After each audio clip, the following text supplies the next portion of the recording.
With that, we have quorum, so I'm going to call to order the City of Burlington's Board of Finance meeting on Monday, May 4th, 2026. It is 5:31 p.m. And our first item is the agenda. Is there a motion on the agenda? To adopt the agenda. Moved by Councilor Barlow, seconded by Councilor Carpenter. Thank you. Any discussion before we vote? Catherine, do we have any Board of Finance members online? Ben just joined. Okay, great. So seeing no discussion, all in favor indicate by saying aye. Aye. Any opposed, nay? Motion carries unanimously. Thank you. Next item is our public forum. It's the practice of the Board of Finance to first go to members of the public in the room and then online. And we'll just spend a couple minutes with each person if there are folks here to address us. I see only city staff in the room, so I assume you all are your agenda item. All right, moving online.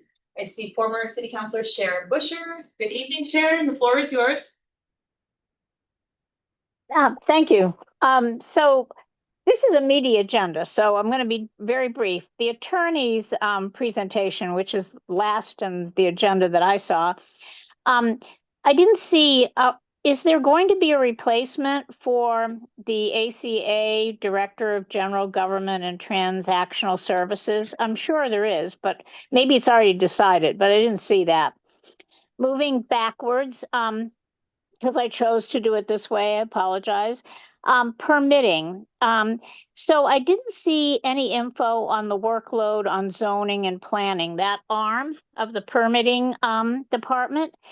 And you know, the DRB, Scott staffs the DRB, the interpretation of ordinances done by Mary, Kurt, and Scott. Anyways, I think that workload is significant and may be increasing with development, and I just didn't see that addressed, and maybe I just missed it. But so that's another statement. The sewer, water, wastewater, and sewer.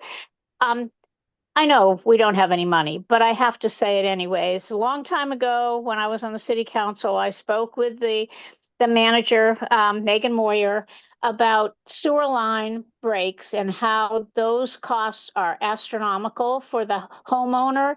And I keep trying to put in the queue to have a way of a payment plan for residents if that happens, because usually half of the cost is the residents, half is for the city.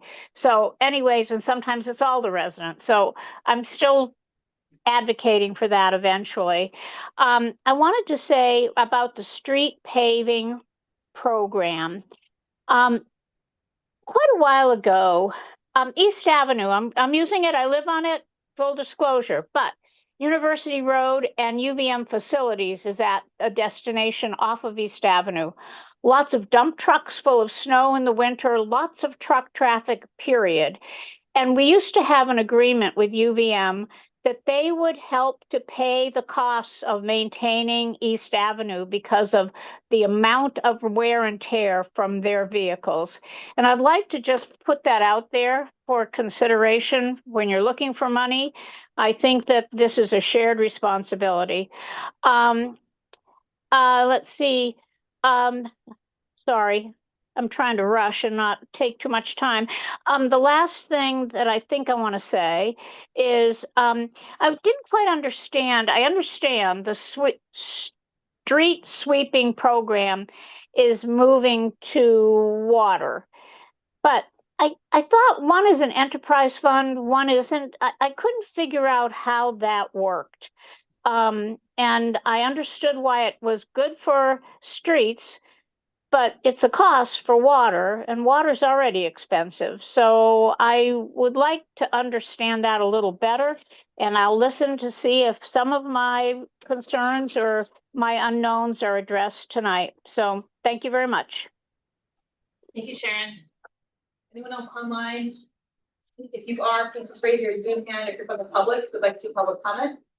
Otherwise, I am seeing no one, so we'll close public comment, public forum, excuse me, and move on to our first item with our racial equity, inclusion, and belonging department. Now, before we get into each of these topics, just for folks watching at home, these are informational updates from each of our departments, and we usually give about 10 minutes of presentation, 10 minutes of Q&A. But there are no items for which there are formal votes, so we'll go through each item, and then we have one more budget meeting on Thursday, and then we'll be completed. So if you don't see a budget for a department that you're interested in, either on tonight's agenda or on Thursday, we likely went over it last week, and you can find everything on Civic Clerk. That we are moving on to our, again, REIB department, and with us online is Dr. Kelly Perkins, our REIB director. Welcome, Kelly. And as I said to our team in the room, just so you know, we have about 10 minutes for a presentation. I think I should just say this again, but anyway, 10 minutes for Q&A. And I'll just gently time here and just let you know when you're getting close to the 10 minutes for the presentation. Okay? All right, thank you so much. All right, thank you all. I will not be before you long. The Office of Racial Equity, Inclusion, and Belonging for FY26 consists of 5 positions. The director position, 2 manager roles, an administrative coordinator, and then a vacant role. We also have part-time limited service trusted community voices, currently 7 in our line. For FY27, the org chart for REIB will consist of 4 roles, full-time roles, and the trusted community voices, and I will get more into that a little bit later. So some highlights from 2026. Stay in power. The charter change was voted up by Burlington residents. 57% said they want to see this work continue and be a permanent fixture of our city government on town meeting day. And recently, after the 3rd reading in the Vermont House, the charter has passed there. And so we are on to the Senate. And I think some folks in the room will be giving testimony on Friday. REIB has taken on some new programming initiatives this year. Started working with the Sister Cities program, and working on helping them to create bylaws and figure out how to diversify their efforts in really expanding the opportunities for cultural exchange and showing off Burlington's rich culture and diversity with the cities that we partner with across the world. We also have been working to restart the Aging Council with the assistance of Councilors Carpenter and Schachter, and we're looking forward to solidifying that work with a resolution and moving into implementation stages in the coming fiscal year. Increased alignment. TCVs are now more fully integrated into the fabric of the city government, including being in the payroll system, for instance, having a job description on file.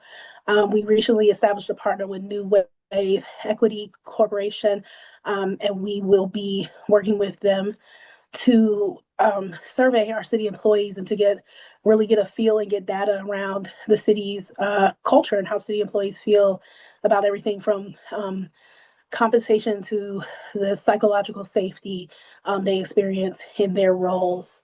And then Christian Berry is actively working on revising and updating our language access policy and working to reestablish language access liaisons in each department so that we have a body of folks, a group of folks in the city government who are dedicated to this work and helping to keep policies updated and training and helping all of us to understand how we can be better partners to foster increased communication across our city government with constituents.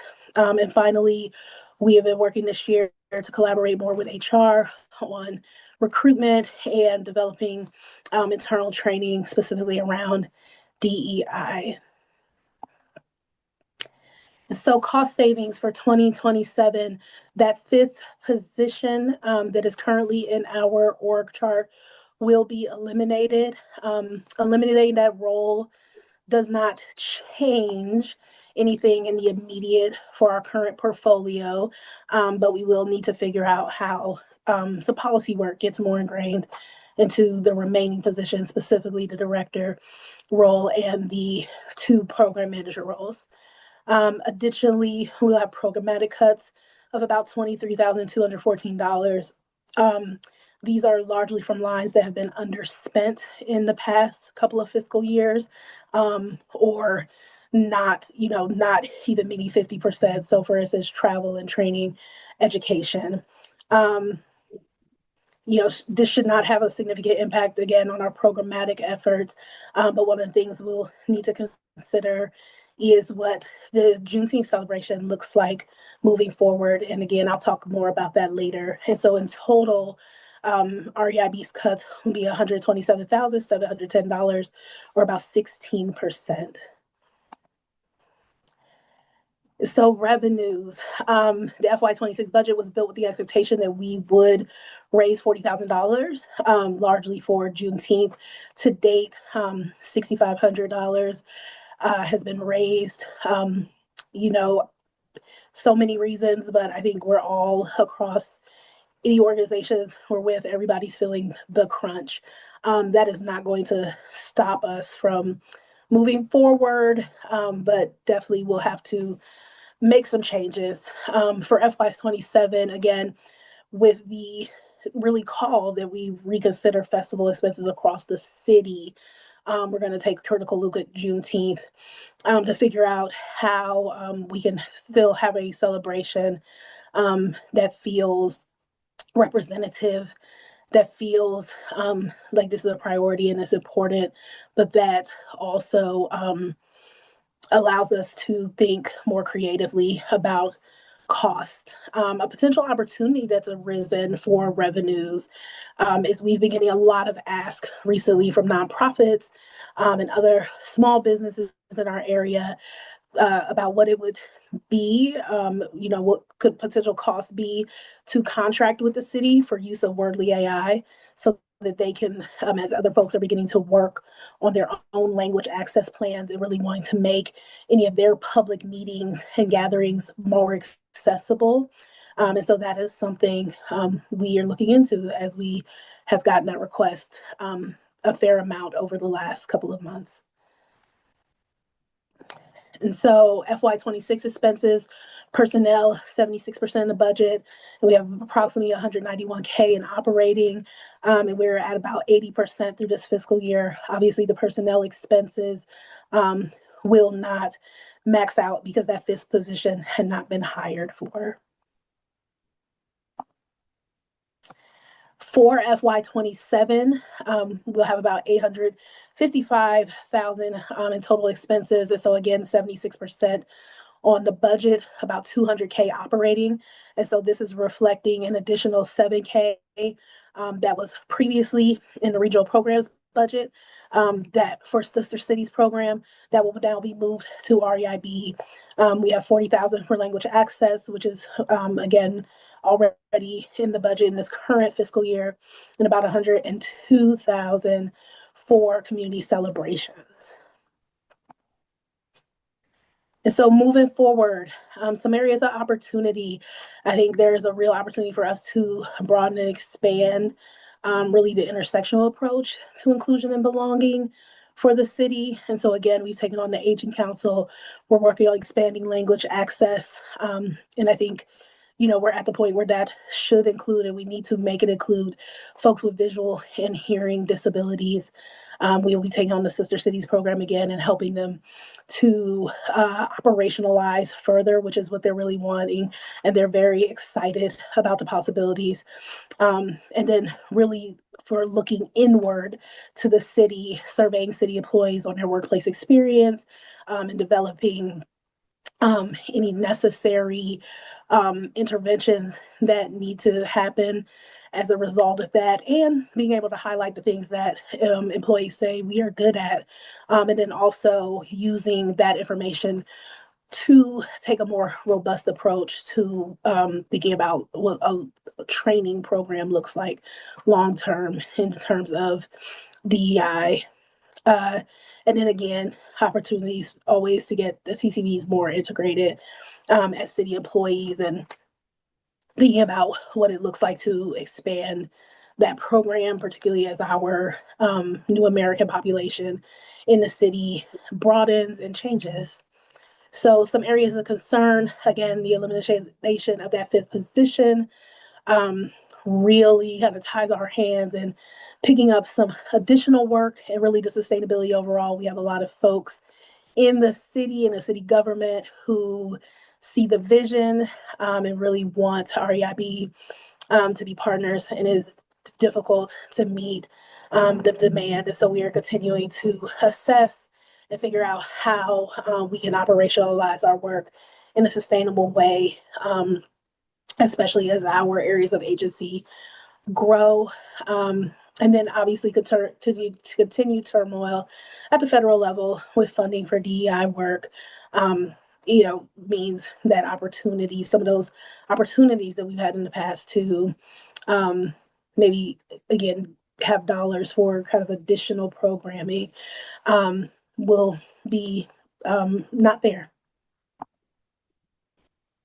And so a summary, some highlights, the REIB Council Committee, Councillor Sanchez Parkinson and I have a plan to go through some of the resolutions of the 2020s, specifically where REIB has mentioned her concern and BIPOC community related work to work on bringing some of that work back forward. And so that includes figuring out where to go next with the reparations task force, for instance, or the 2021 resolution for economic and racial justice. And again, partnering with New Wave to really take on a widespread assessment of the culture of the city government and really working to do what we can to make sure that we are building upon those experiences that city employees are really valuing and helping to be change agents where we could do some work. And finally, language access, really wanting to incorporate Wordly AI into more public meetings. We are taking a lot of time as a staff to learn more about that. And just the various ways in which we can utilize that service.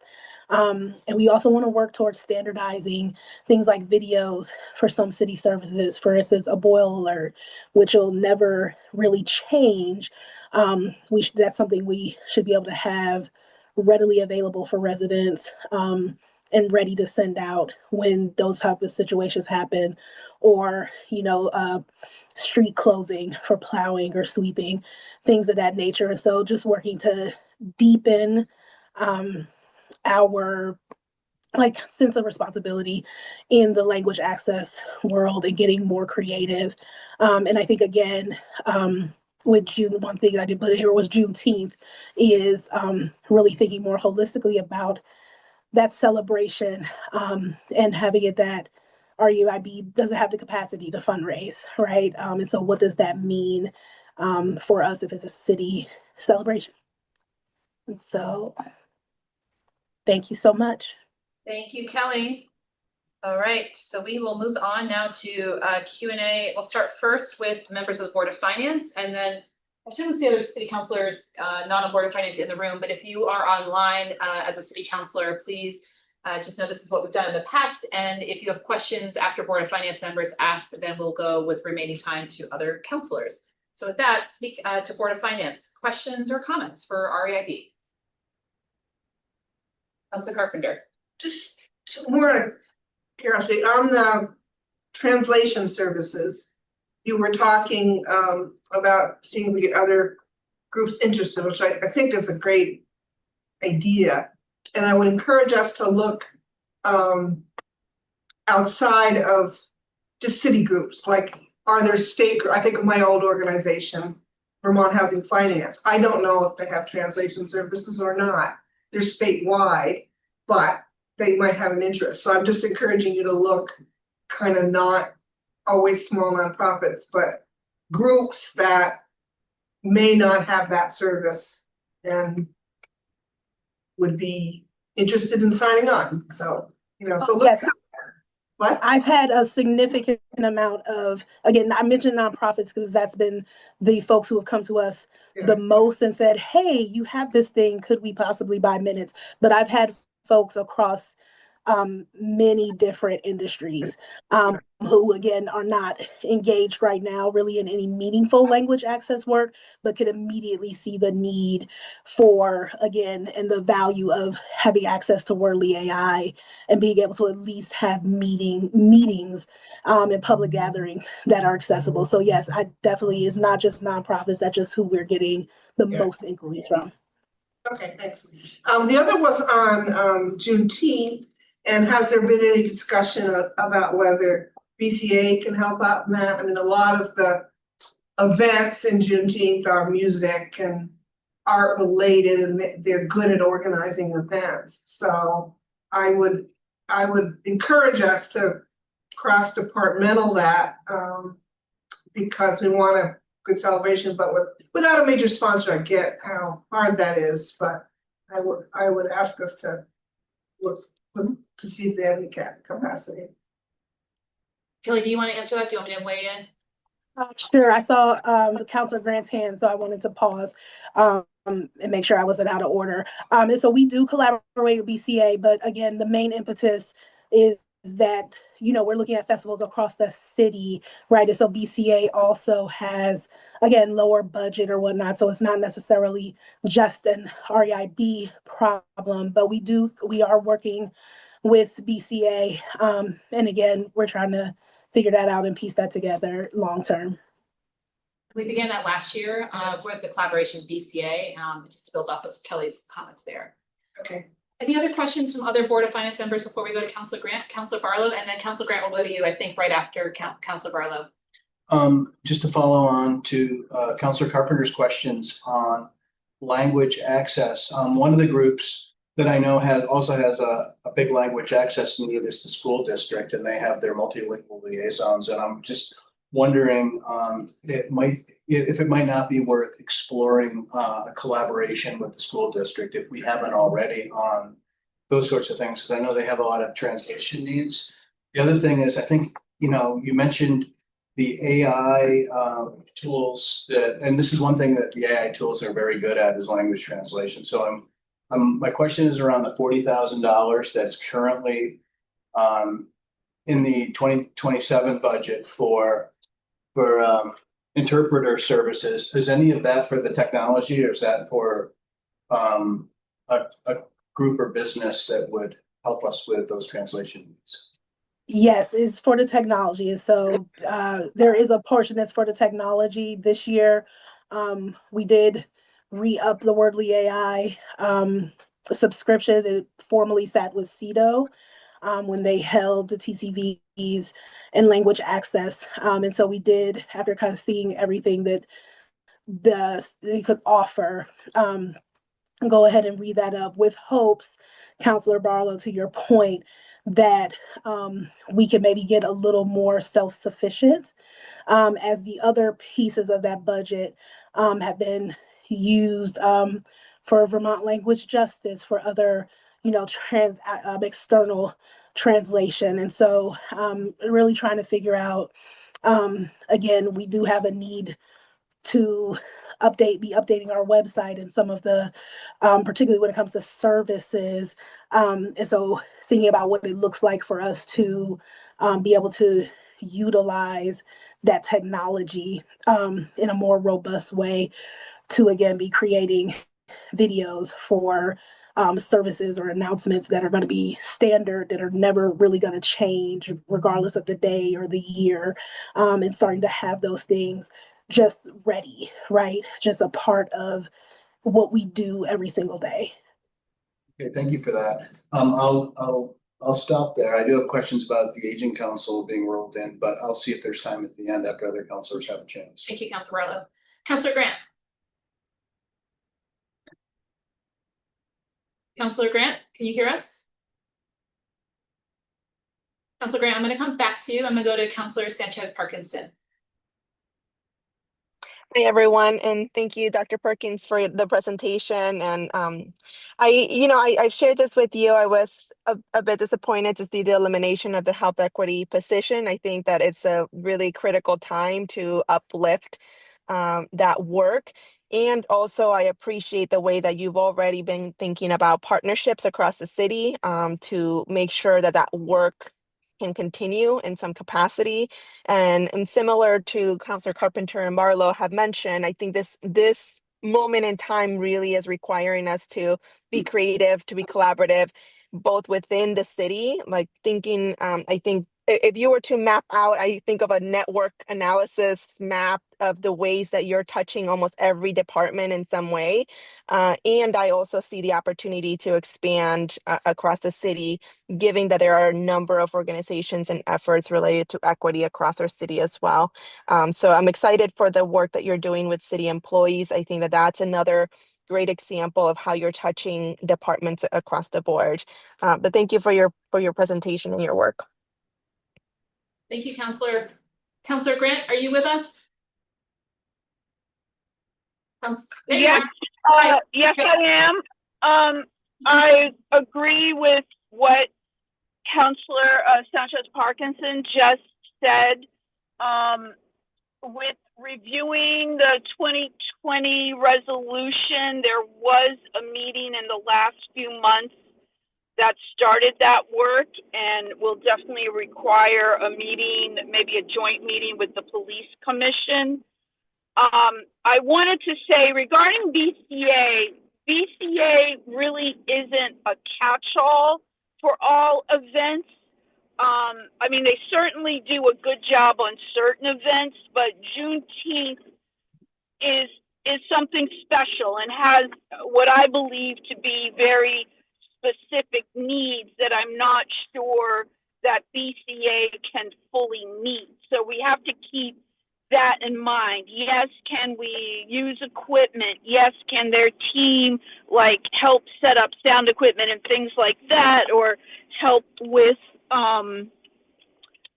say social media, which they do charge for. We have to keep that in mind as well. But Juneteenth and other events that need more specific types of planning, for lack of a better term at this point, is something that we have to think about. With regards to funding for Juneteenth, wasn't there a bucket of donations that already existed but required a certain amount of spend down in the budget?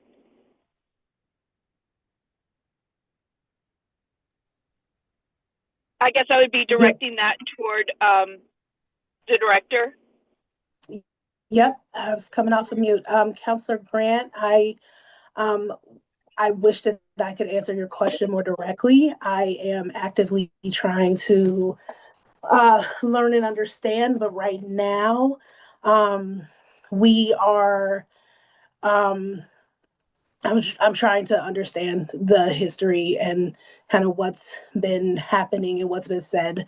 And so, yes, right now we are spending down, and I recently did a budget amendment to move around some funding in areas in our department where we know we will not do any more spending for the rest of this calendar or the rest of this fiscal year to begin to cover our expenses. But I think the hard part with donations is that, again, my understanding is that the budget is built with, we are expected to raise that revenue. And again, that is a very arduous task, right, for folks who are not fundraisers by training or trade.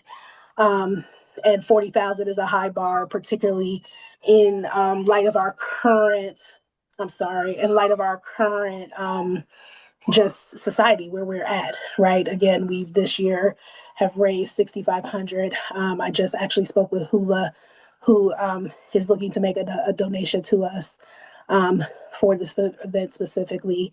But that is about the most that I can tell you at this point. Thank you, Dr. Okay, thank you. Appreciate your work. Thank you, Councilor Grant. We're right at time. So with that, if there's other questions, including about the Asian Council, I just hope that folks can maybe email Dr. Perkins and we can move on to our next presentation. Dr. Perkins, thank you very much. Appreciate it. Counselor Grant, did you have nope, okay, moving on, all right. May I just say one thing to Council Brown? You're soon to get a resolution from Council Shachter and I on the Aging Council, so we will have a little time to spend more on that. Okay. And I don't know if they sent it to you, but we can. We did. Thank you, Council Carpenter. So we're moving on to our next item, which is item 4, which is our Department of Public Works General Fund side. There's a lot of Department of Public Works tonight. We're gonna kick it off with Chapin. Come on up, Chapin. We are, and I really appreciate not having it on the night of the DPW Commission for the first time in a couple of years. Lessons learned. Exactly. It's just all time. Thank you so much, Chapin Spencer, Director of Public Works, and I'm joined by Team DPW. We have 3 division directors and a number of folks here as well. Thank you, CEO Shad, for pulling up the presentation.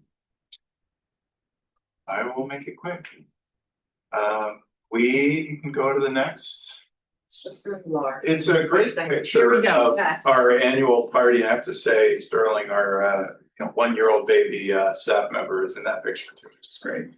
The bottom There's the left. baby. All Okay. right, I'm pausing. Everyone's fine with it. I'm pausing your timing. Yep. Yeah. So cute. Yes. Okay. I paused for that. Thank you. All right, next. DPW is the most complex organization from a financial standpoint, is that we have general fund, enterprise fund, special revenue fund, and capital fund projects all within one department. I am going to be speaking here to the work groups in blue that run across 3 different divisions and the Pine Street Customer Service. We, comparing this year to last year, have reduced our impact on the general fund approximately 15% when you hold the fleet purchase level flat. You'll hear from Capital Program Manager, Director Ashley Parker, how we are investing more in fleet this year, which is great, but that impacts DPW's fleet budget a bit, which is supporting vehicles across the general fund. Some highlights here that this budget really does, by and large, continue DPW's broad array of essential public services. And we're continuing a 3-year trend to reduce the reliance on the general fund to do our work. We are reducing 6 positions. 4 of those are recycling related. You'll hear more about the other 2 on the next slide. We continue to push tiering of staff positions. This is a really great way of not only supporting career growth of our employees, but also developing a high efficiency work environment. So we also are simultaneously, as you know, implementing generational reinvestments into Burlington's infrastructure. It's pretty massive to think $500 million worth of capital work is being done by a relatively small team. 2 of those projects will wrap up in the next 3 months. And we're transitioning recycling collection to be done by a contractor, as you all know, mid-fiscal year. So we've had the budget for 6 months of in-house work and 6 months of contract. And then we're preparing for the full consolidated collection feasibility study, get ready as soon as this coming year ends. A number of our cost savings are labor related, and no surprise, the 4 recycling positions will be reduced to recycling staffers who are currently on board and will transfer to other positions in the city. There is an 11th Park and Service Agent position that's been frozen. We're proposing to eliminate that position. We can do the work with our 10 great agents. We are proposing to freeze the street maintenance manager position as a cost saving effort in this fiscal year, and suspend hiring of a number of seasonal staff for tech services, includes inspectors who look at paving and sidewalk quality, and our interns. We're going to get that inspection work done in-house. It does distract our team from kind of bigger picture other project efforts, but in a constrained financial time, having our existing staff be a lot in the field away from their computers, ensuring that the city gets its value in paving sidewalks is an appropriate approach. There are other savings, non-labor related. We're decommissioning the compressed national natural gas fueling facility at 645 Pine, and reducing a lot of lines related to recycling that show up in various parts of our budget. On the revenue side, we worked hard to really become a billable operation here. We're basically the city's contractor. Thanks to how all our divisions work well together, Water Resources Stormwater Program is going to pay for more of the sweeping in the city. As you're seeing here, all water quality related sweeping, which is basically anything that's not aesthetic or for kind of cleanliness, like we do a high rate of sweeping downtown, but anything that's related to keeping debris and organic material out of our catch basins and going to Lake Champlain, our stormwater program will pay for. That's what former Councilor Sharon Busher was alluding to in her call earlier today. We are going to have, thanks to our partnership with Ashley, have the capital budget cover a portion of our tech services engineering services and pull in more solid waste generation tax revenue from landfill maintenance to solid waste functions that can be billable but historically have not. Things like encampment cleanups, leaf pickups, downtown trash collection, all have a solid waste component, but we can use our existing solid waste tax without increasing the rate to cover more of that work if we slow down our landfill maintenance. Street maintenance and equipment maintenance can do more billable work once recycling collections transferred. So we're showing that revenue in this budget, even if it's only 6 months of the full fiscal year. Next year, we'll get a full 12 months of that additional billable work.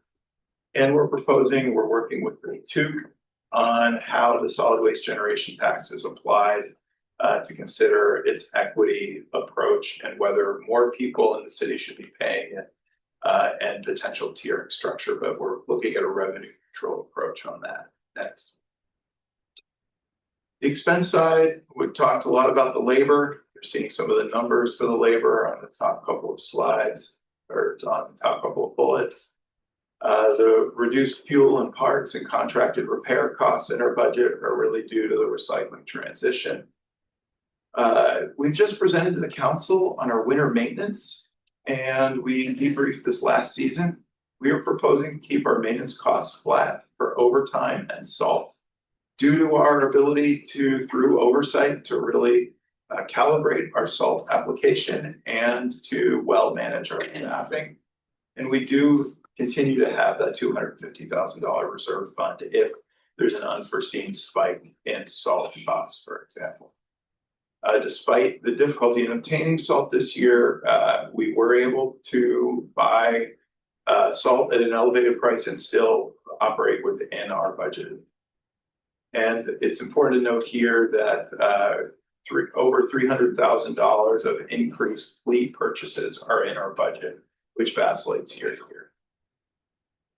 Next, moving forward, the good news with recycling going to a contract is we can do more billable work.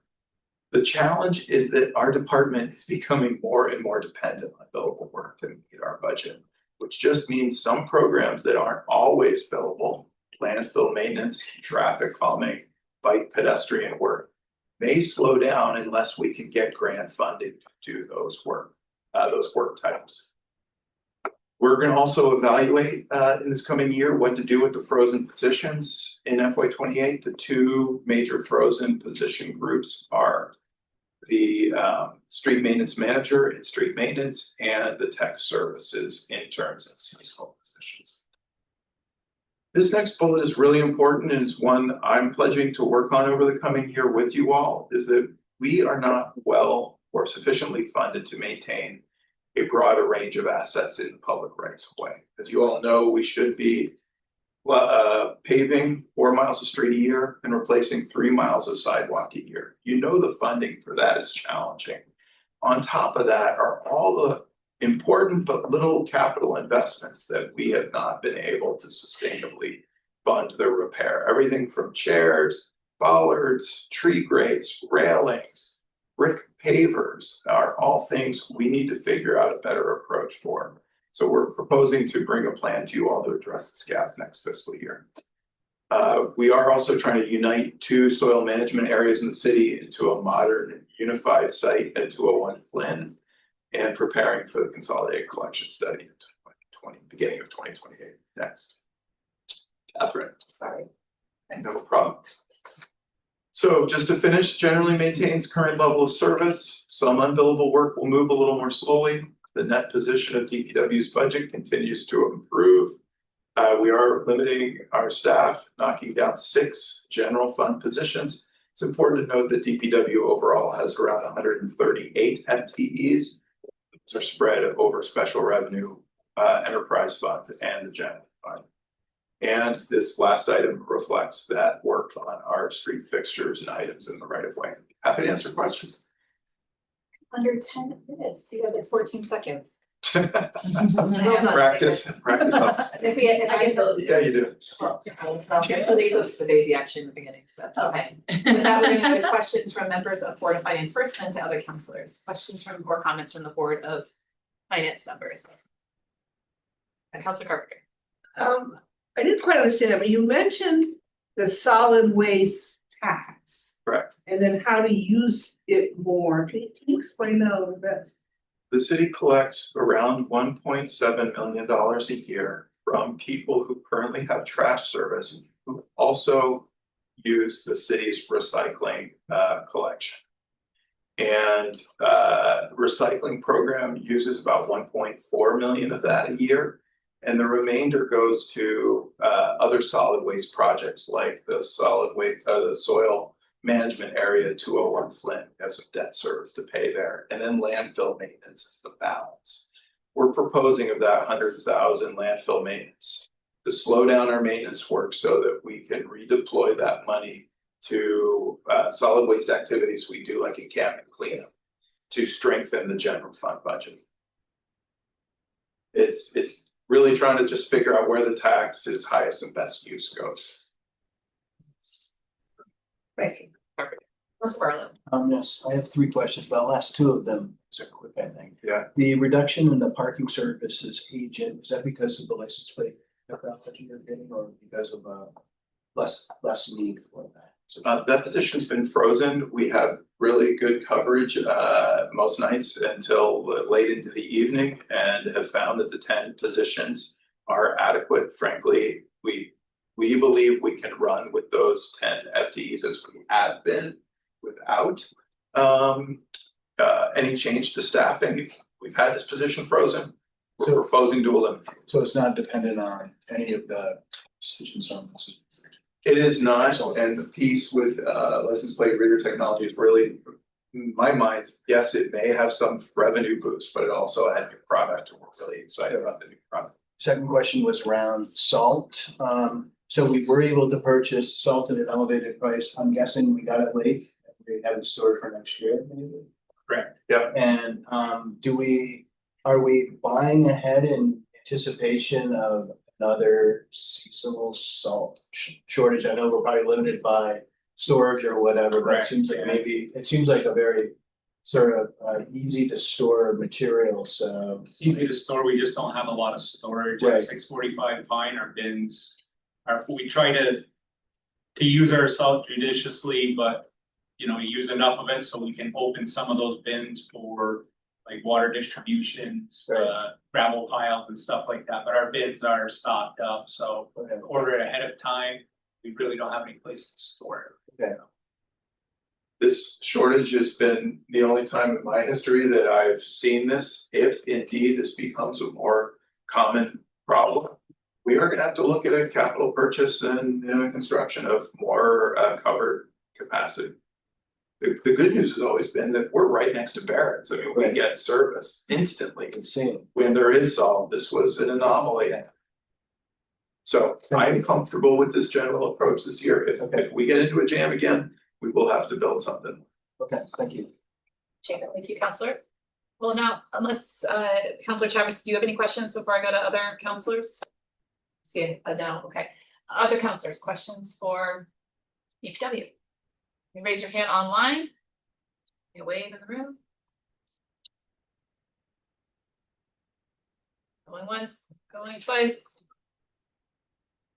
Oh, you're gonna let Chapin off the hook there, all right, Chapin. We've got more Yeah, parts yeah. of DPW coming, so Under the presentation. stay for that. Okay, thank you, Chapin, appreciate Yeah, it.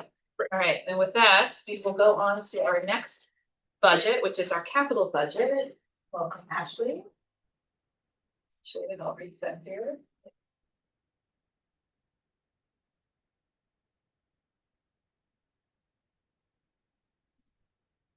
Just a friendly reminder, if you didn't see the chat, we cannot seem to work on the volume here in the room. Your voices are lovely, those of you online, but just please be mindful that you are very loud in here and we have not been able to figure it out. So please use your inside voice, it would be very appreciated. Okay. Ready? Yes, okay, great, go ahead. All right. Well, good evening, everybody. I will just jump right into my presentation. I'm Ashley Parker, Capital Program Director, and I'm here to talk about the General Fund capital budget for FY27. Just in case you don't know, this is the organizational structure for the capital program. It's pretty slim. It is mainly staffed by me and the DFA with a lot of accounting support from Stephen Donahue. And then it is also made up of our interdepartmental capital committee, which has representation from all of these groups listed here: Public Works, Parks, Recreation and Waterfront, Natural Facilities, IT, Fire, Police, BCA, CEDO, and REIB. Just to bring us back to where we were last year, this is the proposed budget for FY26. It was our first draw of the recently approved 2025 general obligation bond. You'll see what we were proposing last year. About 69% of the revenue was bond for last year, and it's going to be pretty similar for this year. Moving forward into FY27, cost savings and efficiencies. So one of the key items I've been working on this past year, and something that I want to continue doing in FY27, is working on our prioritization framework, which I brought to the City Council a few weeks ago, to really help us make sure that the projects that we're allocating funds are limited funds to the most priority projects within the city. So it is weighted criteria. You'll see a little bit more on that in a couple of slides here. But that is something that I want to continue working on and improving as we go throughout the year. This budget is going to, again, focus on our existing infrastructure, making sure that we're taking care of our assets that we have to reduce future capital need and ensuring resiliency and reliability. I would like to continue to work with departments and project teams and value engineering opportunities so that we can still get really high quality projects, but make sure that we're maintaining sustainable budgets. And so that is something that this year I'm hoping to do more of. You will also see in this year's budget, I worked really hard to analyze, I think, every single budget that exists within the capital world at this point, to look at projects where there was available bond funds, either a project that was completed or funds that had not been used yet, so that we could take those dollars and get them to things that we need to do now. So you'll see a lot of that, and I have separate materials in your packets. You can get more information about what projects those are and where things are going. I also have been working with our finance team to make sure that we can do more investments with funds that are, again, not being utilized. And that would include premiums and large amounts of bond proceeds before they get spent, to try to just leverage additional opportunities to bring in more revenues. And last but not least, this was another key item for last year, but continuing to work on our partnerships. You know, thinking about our fee for services, it was brought up not that long ago with Sharon, actually, yeah. So making sure that we are working on good agreements with our institutions to make sure that we can bring in additional revenues to support much needed capital work and maintenance work.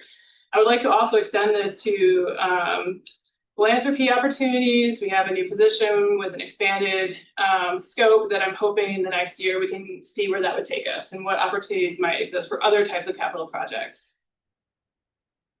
I won't dive into this too much because we did talk about it a few weeks ago, but I wanted to remind everybody that this is the work that we've been doing since about September of this past year to try to create a framework for how we can prioritize all of the capital asset needs of the general fund side we created a bunch of questions to go along with some evaluation criteria that then weights projects against each other to try to give us a sense of how best to allocate our resources.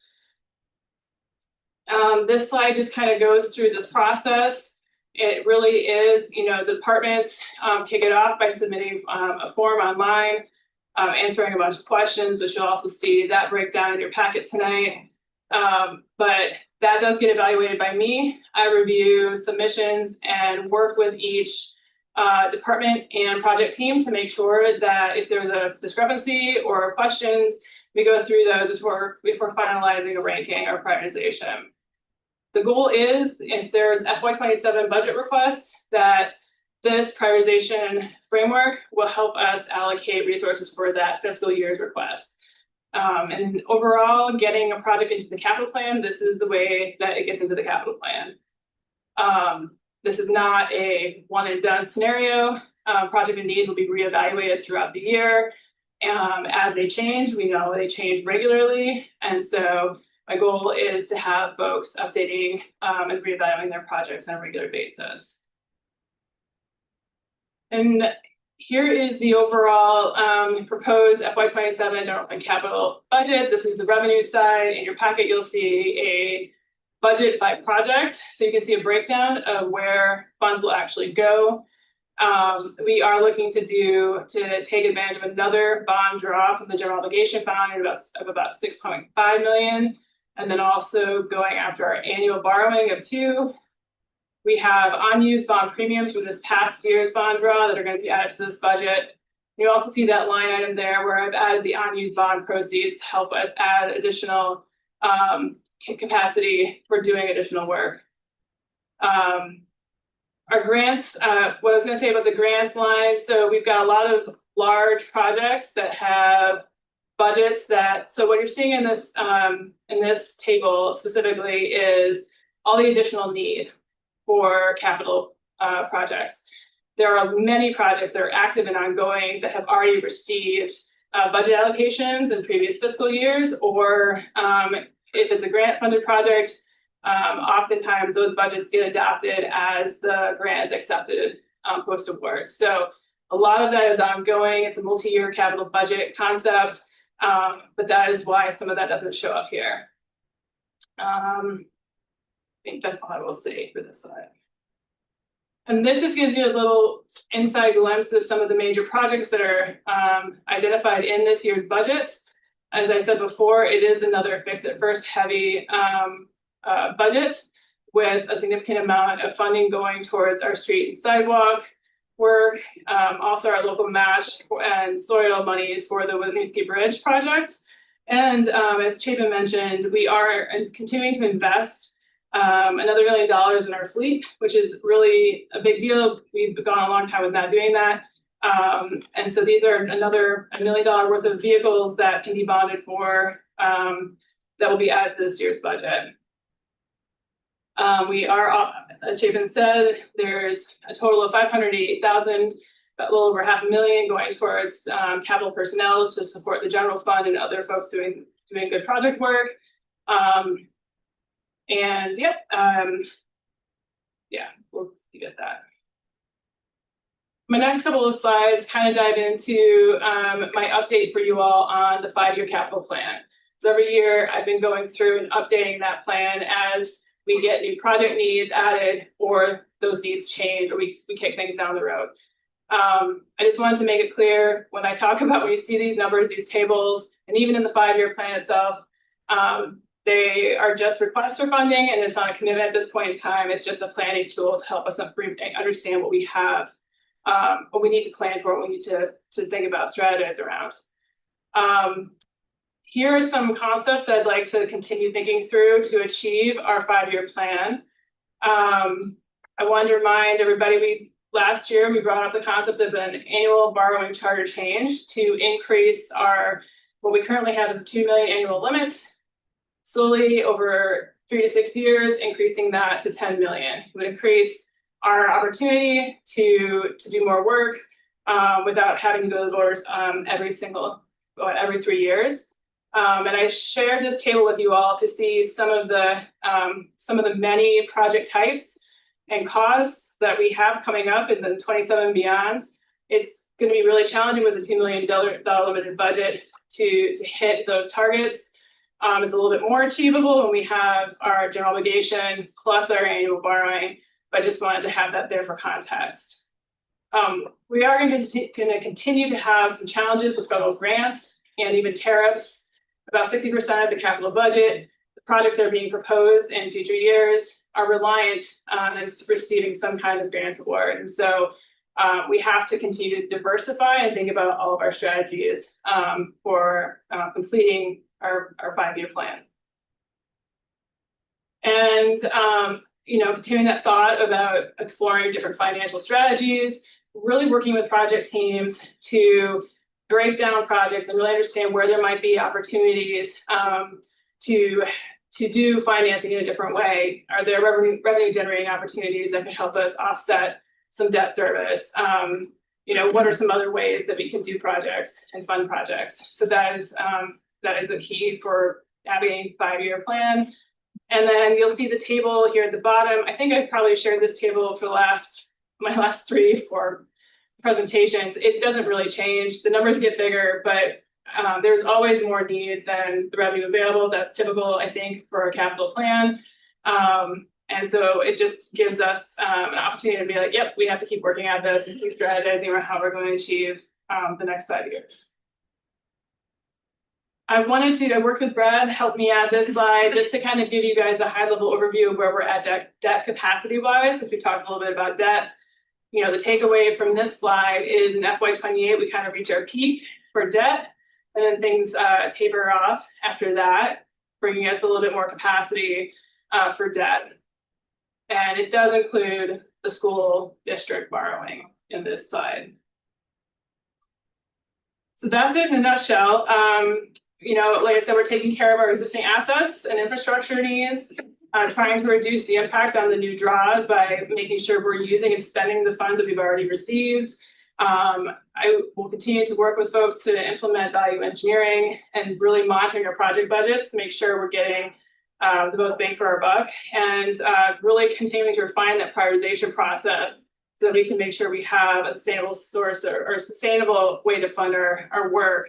And just make that our diversification strategy a real one for the next year. So that, Ashley, we'll move to questions. First, we'll start with Board of Finance. Councilor Barlow. Thank you, Ashley. Is that a real hand, Ben? Yes. Okay. Thank you, Ashley. I had a question about the increase in annual capital borrowing limit from 2 million to 10 million over a period of time, is something we discussed last year. Yeah. But in the context of like the debt policy, if we moved it to $10 million a year, would we, I know with the school bond still sort of being a large part of, or the school overlapping debt being a large part of our overall debt service obligation.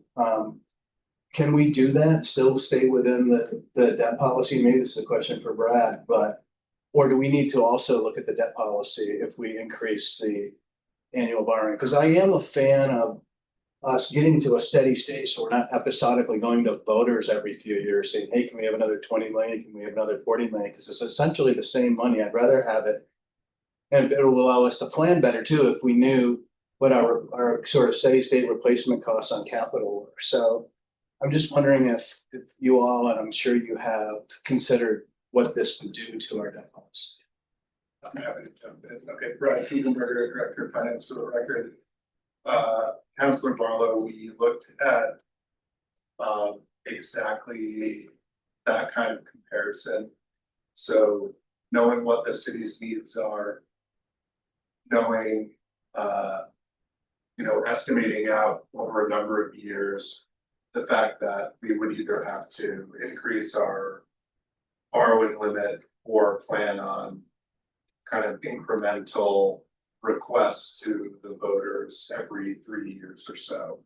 And when we modeled that out, because the school debt, which eats into the debt capacity under our policy,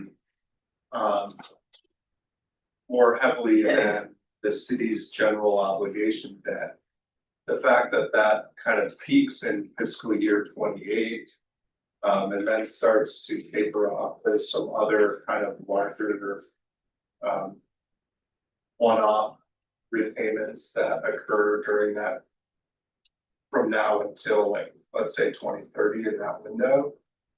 So if we kind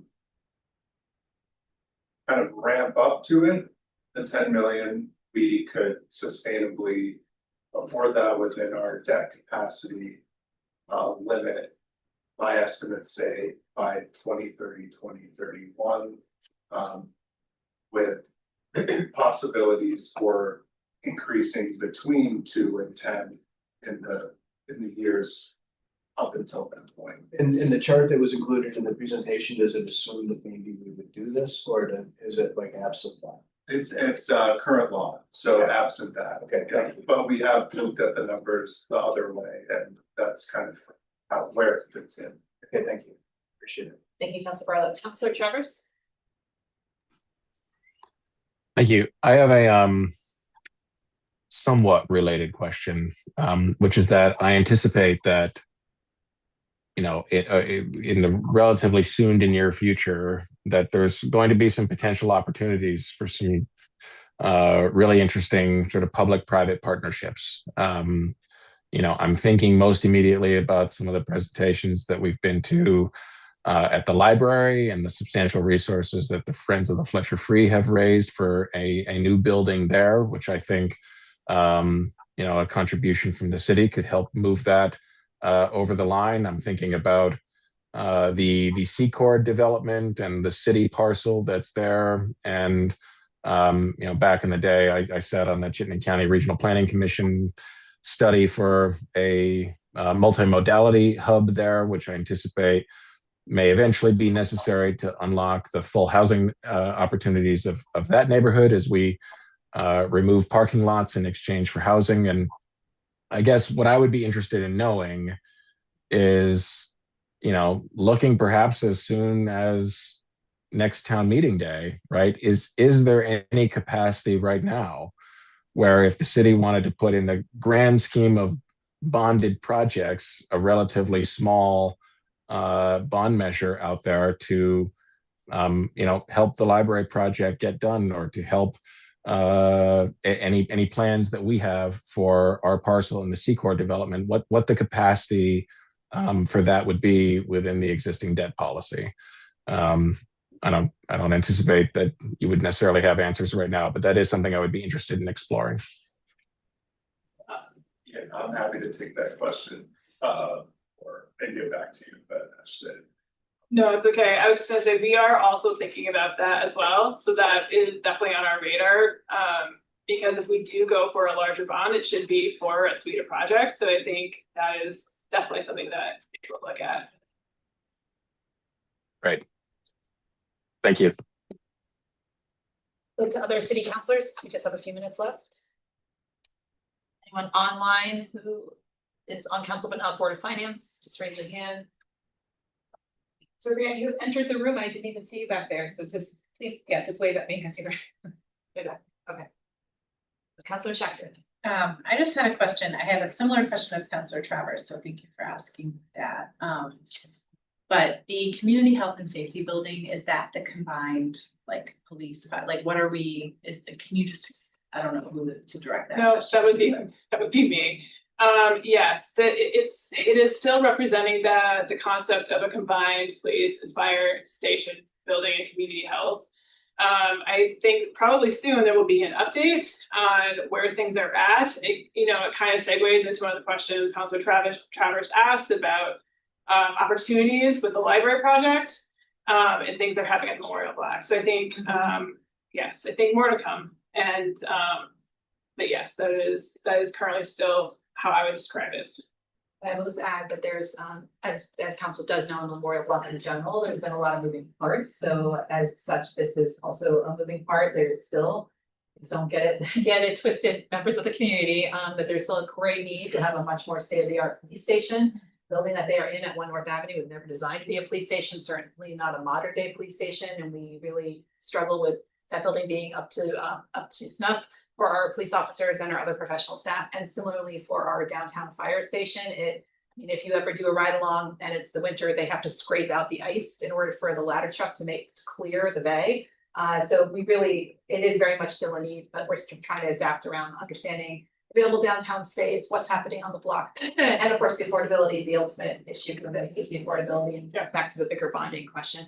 And I will also just add, just while I have the floor, and I will pause so I don't taking away other counselor's time, that related to any kind of bonding we would do, just to underscore what Ashley was saying, this whole presentation is around the acute need we have for so many of the aspects of our city assets that are in great need, and this fix it first mentality is really on making sure we care for what we own and operate now. And so anything that we would do another go bond on or anything like that really needs to be through the lens of what's the most critical need, as well as where can we also raise resources in other creative fashions or creative needs. So I just want to caution us around pulling out any particular project, because the less exciting ones, I will say, often get overlooked, and then we get to a place like Memorial Auditorium when I was on council, where we were warned multiple times over by whoever had actually told at the time, I can't remember, and that building is now completely unusable. So I just caution us as a team to think about our collective needs as a city.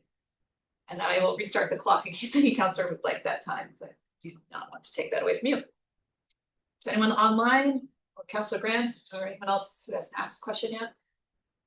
Okay. Well, Ashley, thank you very much. Appreciate it. We'll move on to our next item. It was our, is it the letter division? Yes. Okay, great.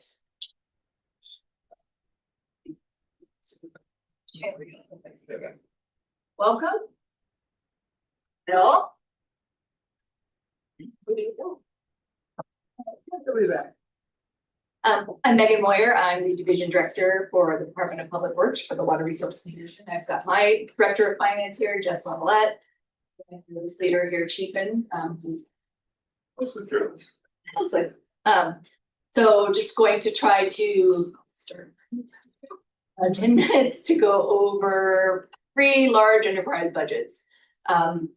We are 64 FTEs of the total FTEs that Chapin mentioned, and it's across 3 enterprise budgets. This is the very colorful chart sort of showing the wastewater in the brown, the folks who are dedicated purely to drinking water in blue, and the light blue being sort of the One Water folks. They're the ones who get to work on all of the water, which is both fun but also challenging at times. And then our billing finance folks over there in red, and in green is our stormwater folks. FY26 was quiet compared to some other years, but we still accomplished a lot. Namely, we continue to produce clean, safe drinking water 24/7, 365, which we sometimes overlook, but is very, very important. A couple of other, I guess, things that I want to highlight, and I have another slide. I'm really excited about the affordability enhancements that the council voted in to align with the start of the 2025 bond-related rate increases in FY26. So we'll talk about those a little bit more, because it's a piece that I know that Jessica and I are really, really excited about. We've also done some good work in the legislature this year, and I don't think it's passed the floor, but it did get voted out of the House Environmental Committee, both some tweaks to how water and wastewater connections are reviewed. Instead of projects in the future having to go through the state and the state permitting process, they'll actually be able to rely on the review that we are already providing here at the city. That will also enable us to make sure that we're not double charging people and be able to recoup some of the cost that it takes for us to do that review. We also finally have unlocked the ability to have a local pollution prevention program. So that's for the breweries and for other folks who have high strength waste. If we hadn't done that, we would have also been in a sort of dual permitting situation, which we don't think is efficient in this day and age. Lots of other stuff there, but you can ask questions or we can go over that later. So our affordability assistance program, we've been pushing this as much as we can, but you all certainly brought to our attention, and we knew that one of the groups that we weren't able to access, weren't able to benefit, but we know who are likely feeling the impact of our increased water rates through their rents, were the renters. And so we believe we're the second maybe city in the country, I think second to, is it Portland or Seattle? I can't remember, Portland, to do indirect credit. So basically for folks that aren't direct account holders, so we actually don't have a way of discounting their bill, but we know they're paying their fair share through their rents. We actually work with BED to provide a credit on the BED bill to those renters. And as you can see, because of that, over 2025 to 2026, the number of people that we're able to assist has grown exponentially. We do still have our rebate programs on the water sense side and on the sewer lateral side. We've gotten decent uptake on the sewer lateral side, and we've seen a little bit of an increase on the water sense side, which is for water sense fixtures, largely because we increased the rebate amounts. But honestly, we need your help to promote these things, and we're going to focus in FY27 on doing additional promotion on ourselves. But we're hopeful that one consequence of us raising our rates is that people will maybe be reaching out to us more about these particular programs. And then another program that you may not be aware of is our Blue BTV, which is a stormwater focused program. And that's really taken off with some tweaks that we've made, and we're going to be delivering over $30,000 of rebates to folks for them to build practices on their own properties that are managed stormwater. While water resources didn't cut any positions, I do have at least, on our organizational structure, we are making some tweaks, but there are no increases planned for the FTEs. We're moving some people around, but at this point, we don't need to actually increase anything, even though our work sometimes seems like it continues to grow. Probably the other major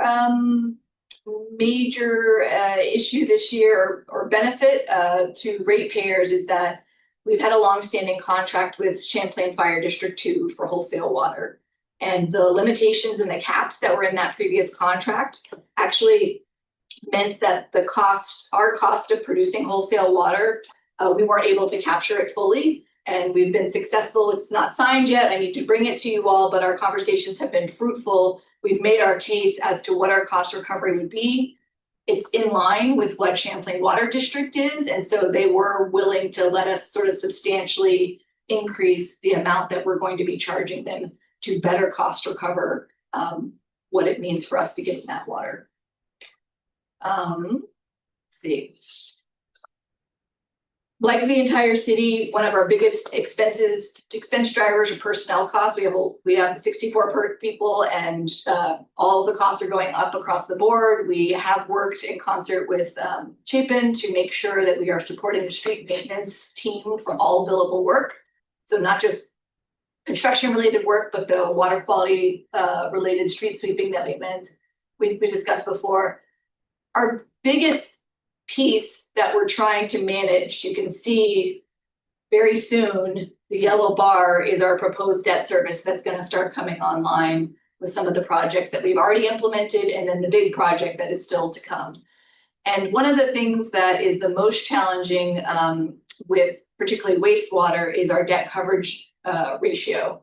So in our bond covenant, we're required not just to generate net revenues, so after operating expenses we're not just required to generate the amount of our bond payment, we actually have to generate 125% of the bond payment. So we have to sort of demonstrate that we're able to increase to recover these funds. One of the things as I look out, and you can see the sort of cliff dropping off where our debt coverage ratio in that lower graph is strong and then it plummets, is right now, we cannot use any of our cash reserve for meeting debt coverage ratio. It's not allowed per our bond resolution. But I have had some good conversations with bond counsel, and we're going to explore that with you all to see if there's some amount of our our cash reserve that we are building up that we could use periodically in some of these years where it's sort of hitting us the harder versus having to like jack up our rates just because of 1 year that's happening. I'm happy to talk more about that. This is just the overall across the board. what we're looking at, you know, notably in wastewater, we are generating a lot of reserve. In part, that is for projects that are programmed further out, but a lot of this is this gradual rate increase that we're trying to do for ratepayers. So that we're not getting to 1 year and then having like a 50% rate increase. I don't think anybody would appreciate that. At the end of the day, I'm fairly pleased with this. If you, the top chart is what sort of our proposed or our planned rate increase plan was across when we were doing the bond outreach. So originally we had projected a 15.5% rate increase for FY27. And for a number of reasons, some adjustments to when debt is coming online and so on and so forth, and lots of other things below the layers, the rate increase is landing more on the 12.4 range. You can see that it does mean that future years are a little higher, but I actually prefer this trajectory and slope of the graph compared to even where we maybe had proposed that we would be when we were dealing with the bond. What does that mean for ratepayers? So for your typical customer who pays for water, sewer, and stormwater, they are looking at about a 12.4% increase, or an increase of about $8.47 a month. For our wrap customers, those are the folks who get the discount. The direct customers, their bill would be lower because they don't pay the base charge. And indirect assistance folks, those are the folks who were helping through the BED program, they would be getting about a almost $18 a month credit on their BED bill. Lots of, you know, opportunities to monitor, always things that we're keeping in mind that could change the calculus for the future years. And one thing that let's see, the summary, I think we've kind of already gone over this. One of the things that I put together was, this is very, very rough because understanding other communities' rates is pretty challenging. And for the most part, I could only find a lot of communities' FY26 rates, not their FY27 rates. And if you recall previous graphs, we were in the lower, we were below the average, which is now about $921 annually. And we are creeping our way up.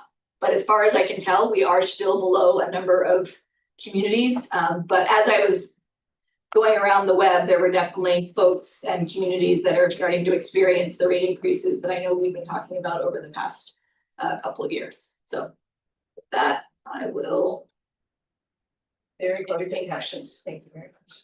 All right, we'll open up to Q&A from Board of Finance first. Mind stopping screen share so we can see the yes online. Board of Finance members, questions? Councilor Barlow. Thank you. The rate of increase is a little, it's changed, but like at the bottom of that last slide, you're talking about the overall rate increase over 5 years. Instead of 88.9, what it was, it's looking like 86.1. But earlier you talked about the debt coverage ratio that needs to be maintained. And so I'm just trying to, could you elaborate on how the interplay between those two? Because if we can't use reserves to increase the debt coverage ratio, then we're gonna have to increase rates beyond the 86.1. It could, yes. So in my model, I'm allowing our DCR to get closer than I would like to debt coverage. But until I know that the rate stabilization fund, which Thomas Maloney said is a thing, I've talked with Raftelis, he's talked with some of their experts and around this particular thing, and he says it absolutely is a reasonable allowance. Not necessarily all of your reserve, but small amounts. And when I played around with it, we weren't talking, you know, needing to lay $1 million on the table. I certainly don't want us to get dug into a hole. It's more for these occasional years where we just dip and then we're back up the next year if we stay on our trajectory, that I think that there's a role for it. So we do still have some play to, I can't promise that the end of the pot of gold is now 86% instead of 89. But based on what I can tell right now, that's my best hopeful projection. And so we'll have better clarity on our ability to do that before you would ask for council action. the debt coverage ratio? Because it would be, because we would have to It's- resolve something new, right? Because It would be for next FY 2028. We would have to do a little bit more catch up probably in 28 Okay. than we currently have programmed, if Okay. I'm recalling correctly from the model. I can double, triple check, and I'm also happy to sort of screenshot what it looks like. and the only reason I raised it and I stepped on it a little bit is because it was a big ask when we went to the voters to ask for this bond, especially around the rate increase. We had a lot of discussions around trying to keep it down Mhm. below some of the earlier projections, and we were able Yes. to do that. So just want to be as conscientious about holding us to that as we can. But I understand. Yes. Thank you for the. Yeah, my intention, and I will double, triple check, is not that if we are somehow wrong, that we would have to shoot past 89%. Now, many assumptions can change. Chapin can throw me additional projects that I need to keep up with that I didn't plan. There's even already a little bit of that in here to make sure we can be nimble with other city projects and make sure we can do subsurface investments before people do service investments, but it's always a little bit of a moving target. Thank you. Appreciate it. Councilor Barlow, other questions from Board of Finance members? Councilor Carr? No? Okay. All right, I'll open it up to other councilors then. Councilor Schechter? I just had a quick question, which is, I think I appreciate the can we further promote our assistance programs? And I was curious if there's anything to share on the team here. I mean, one thing that Jess and I talked about was making sure that seniors who are on fixed incomes know about this. And we talked about, maybe giving a talk at the Heineberg Community Center, or even more flyers. Like, we haven't done a lot of sort of targeted direct outreach. Yep. Probably originally we met with CVOEO. I think when we launched our original program, but we probably need to remind them that our program exists. So I think a lot of it is just the reminder. But I think for counselors, that as you get the likely feedback from folks, oh my God, another rate increase, and we can send out a sort of an email maybe that you can easily forward that directs people to the various programs that we do have. That would be great. Yeah, and folks need to know, hopefully, if they don't already know, that our assistance program, they don't have to fill out, we're not gonna look at their income. They just have to give us proof that they've qualified for some other state or federal program. And then we treat that as okay, somebody else has looked at your income. I mean, it's probably as easy a qualification process as one can do. And for our seniors, they just have to show their age and attest that it's a hardship. Try to keep it as low barrier as possible. That's great. And I think, all of us could be investors, Foothill is, in the district, I'd be happy to stop in there and share some of this if we were armed with that. Yes. So it's great. Just to comment on Council Chapters of the buildings, like Fernie Hill is not the issue, it's the individual people. And so I still think, notices in bills, my gut is a lot of those are people still get a paper bill and pay by paper. And so I just urge us to more periodically put stuff in the bill if we can. It's probably, and then I think our talking to people, because I think those are the hardest people, the individual people, not the groups.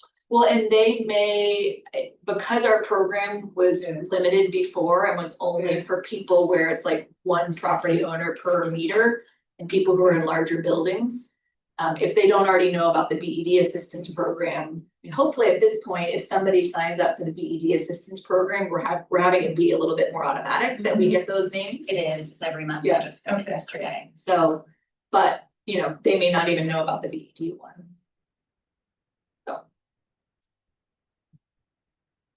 Are there any other questions for other councilors first? I guess so, Council. Go ahead, yeah. I was going to ask questions later. You're fine, we have time.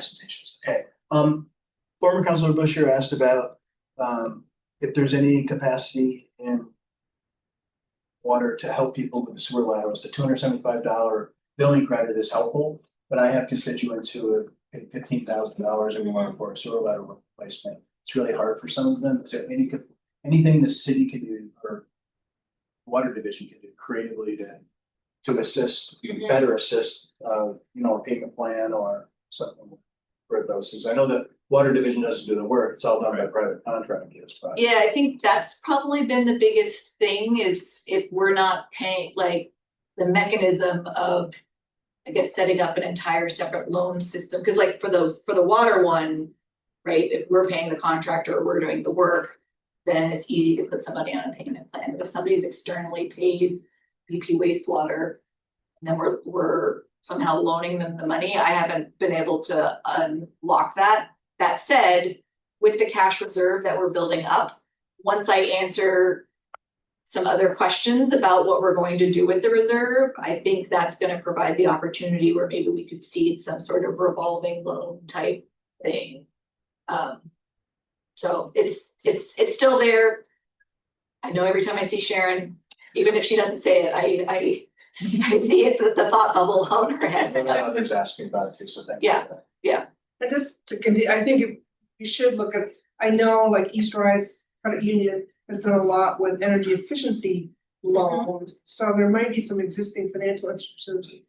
And given that the loan likely is secured by the value of the home, it's very possible, it's just, I think some of the homeowners don't get the concept, I mean, effectively, it's like a home equity loan. And they're not gonna go out and get a home equity loan, but maybe if we work with one institution or two institutions. And I know a couple of them have done it for weatherization, so maybe this is kind of a way to tie into what they're doing. No, that's a good idea, and not try to become experts on these loans, but if there's a way we can partner with somebody or do an RFP and see what they propose, that's a really great idea. Thank you. Anything else for our water division before we wrap up? Okay, well, you know where to find me if there's more questions. There's lots and lots of budget lines, so good job. Thank you very much. Okay, great. We will keep moving and on to our next item, which is also in DPW. Keep going with our traffic and parking facilities. Jackie, welcome. Situated.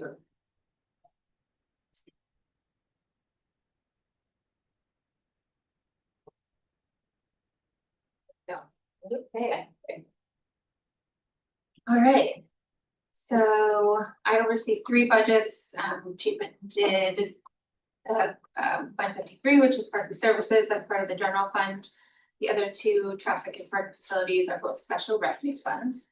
I'll start with traffic, 264, that takes in revenue from all on-street parking.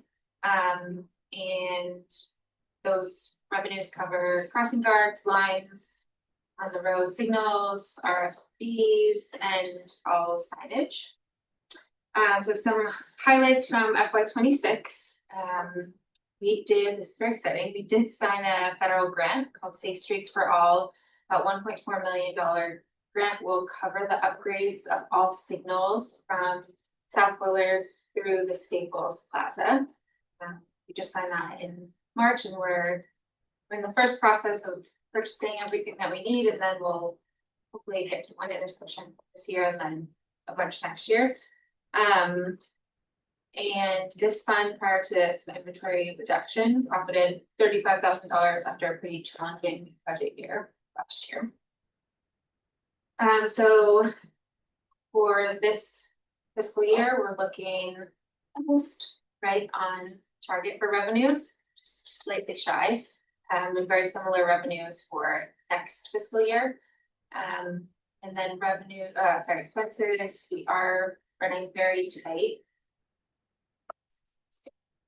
Yeah, running very tight on expenses, so we're looking to be net positive, about 50 through this fiscal year, which is very exciting. So some opportunities we have is adding smart meter parking spaces, moving possibly around Champlain College, and College Street as 2 examples of that. We are starting to tier our traffic maintenance worker into a signal technician position, just as career opportunities for some of the folks that we already have on our team. And we'd also love to sell more signage to other departments and then other cities with our sign machine. We've been doing a little bit, but love to do a little bit more of that. Starts for this budget, we do have fewer on-street parking spaces from construction, during and after construction. We have a lot of signals that need to be replaced, and we're working on it, but it's slow going at this point. And this is just a plug, we really need some seasonal painters. So this worked for crossing guards, but get some seasonal line painters so we can get some crossing lines painted over the summer. So projecting net positive of 450, which is awesome. Budgets went mostly the same as 26. Number of staff hasn't changed. Sign printer, we can make some more money from that, but we are saving a lot of money by doing that instead of purchasing signs. And Safe Streets for All grant. We have a pretty hefty goal of completing most of these prior to the Winooski Bridge project starting. I don't know how realistic that is, but that's our goal. Okay, so 265 is all parking facilities, garages, and parking lots.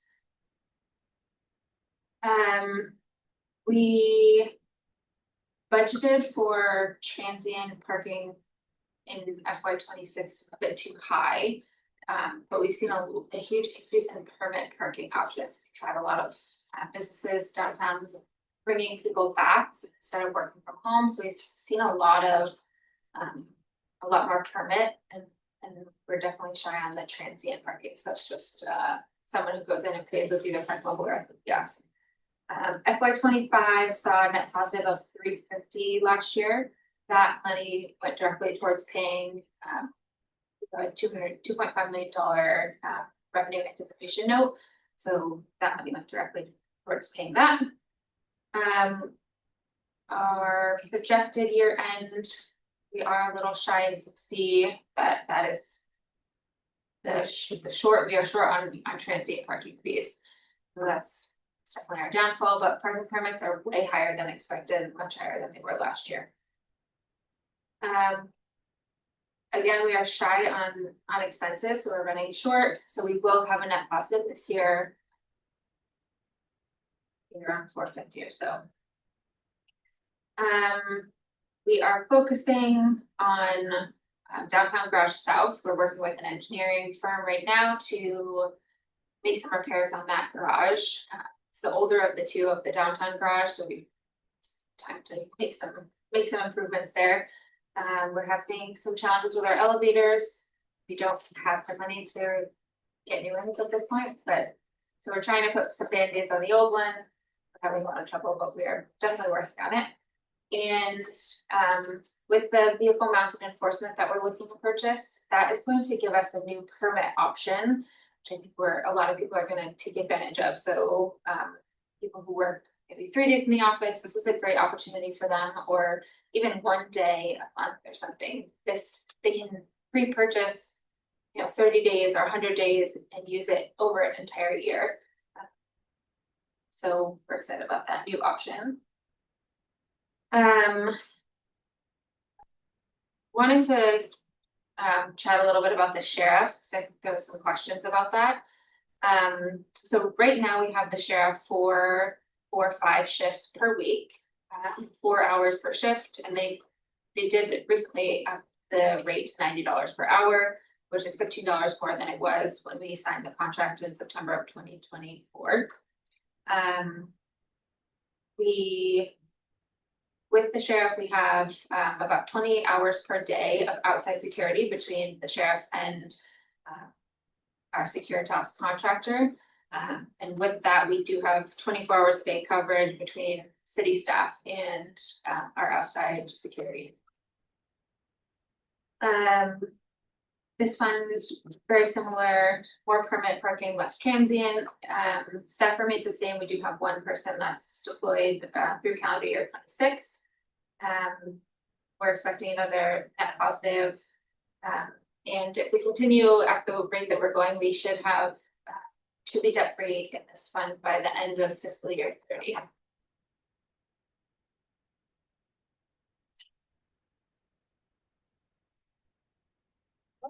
Thank you, Jackie. I love your time, appreciate it. Questions from the Board of Finance members?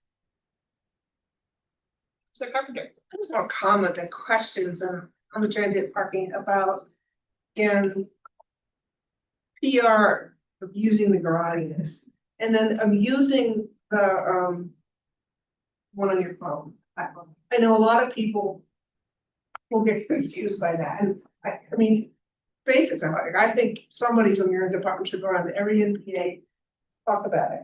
I think you should do it on Front Porch Forum. Low barrier, not, I think you could go higher with videos, but I think you gotta get to the people who are put off. What do you mean there's no meter? What do you mean I can't put the money in it? How am I gonna pay? And I just think more. Because once you figure it out, it's really easy and it's better. And I think the fact that you can like overstay your parking and renew, a lot of, I said that to somebody, and they're like, what do you mean? I said, I can go shopping, be down for an hour, and then it'll beat me and tell me to add more money. And you're like, well, that's a good idea. So I think there just needs to be more conversation. Again, with the group of constituents that maybe a little bit older or just not familiar with what they're getting into. Come to Heidelberg with us while we talk. Yeah. Roadshow. Oh, thank you. Well, I do, and even senior housing, those folks have cards and they don't. And I can give you offline lots of places to go, but I just think getting the word out. And now with the construction downtown too, it's just really confusing. And I think all the downtown now is the, what we call this park bowl. Yeah. And do it positively, because once you figure it out, that's easy, just gotta figure it out. Yeah. Quick shout out to Andrea from Mockingbird Center, who is online tonight. Oh. And who has been hearing us, if she was in person, as she has been for many of the other budget sessions, she would probably be offering commentary, but she has been listening to all of this. Right. And will probably be reaching out to you guys. Perfect. Councilor Barlow.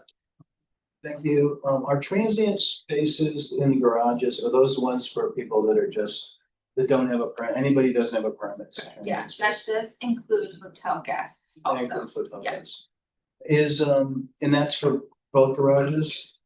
And is it down from the 2025 levels? It is, yeah. And do we understand it? Because that's not COVID. Right. And there's a lot of return to work now. So I'm wondering if this is, it's probably a product of some of the reputational problems we're having in Burlington and the construction of people staying away for that reason.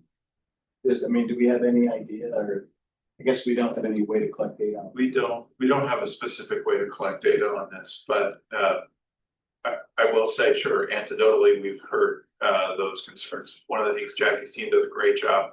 There's no graffiti in the garages, and the team is on it, and they've been doing a good job cleaning and line striping and reopening stair towers. Like, we are trying to make the first experience people have when they arrive downtown to be a positive one. That said, this helping people learn how to pay through video or visiting, we're all into that. We want to help be a partner in downtown's revitalization. So if there's special ways, we're talking to the arts folks, BCA, about potential murals in the garages. We want to really make them something we can be proud of. Is it promotional? Even if it's like, we had a differential rate for the garages, it was a little bit less than on the streets. I don't know if it is or is it right now, it's $7 per hour. It's less. It's less than the core.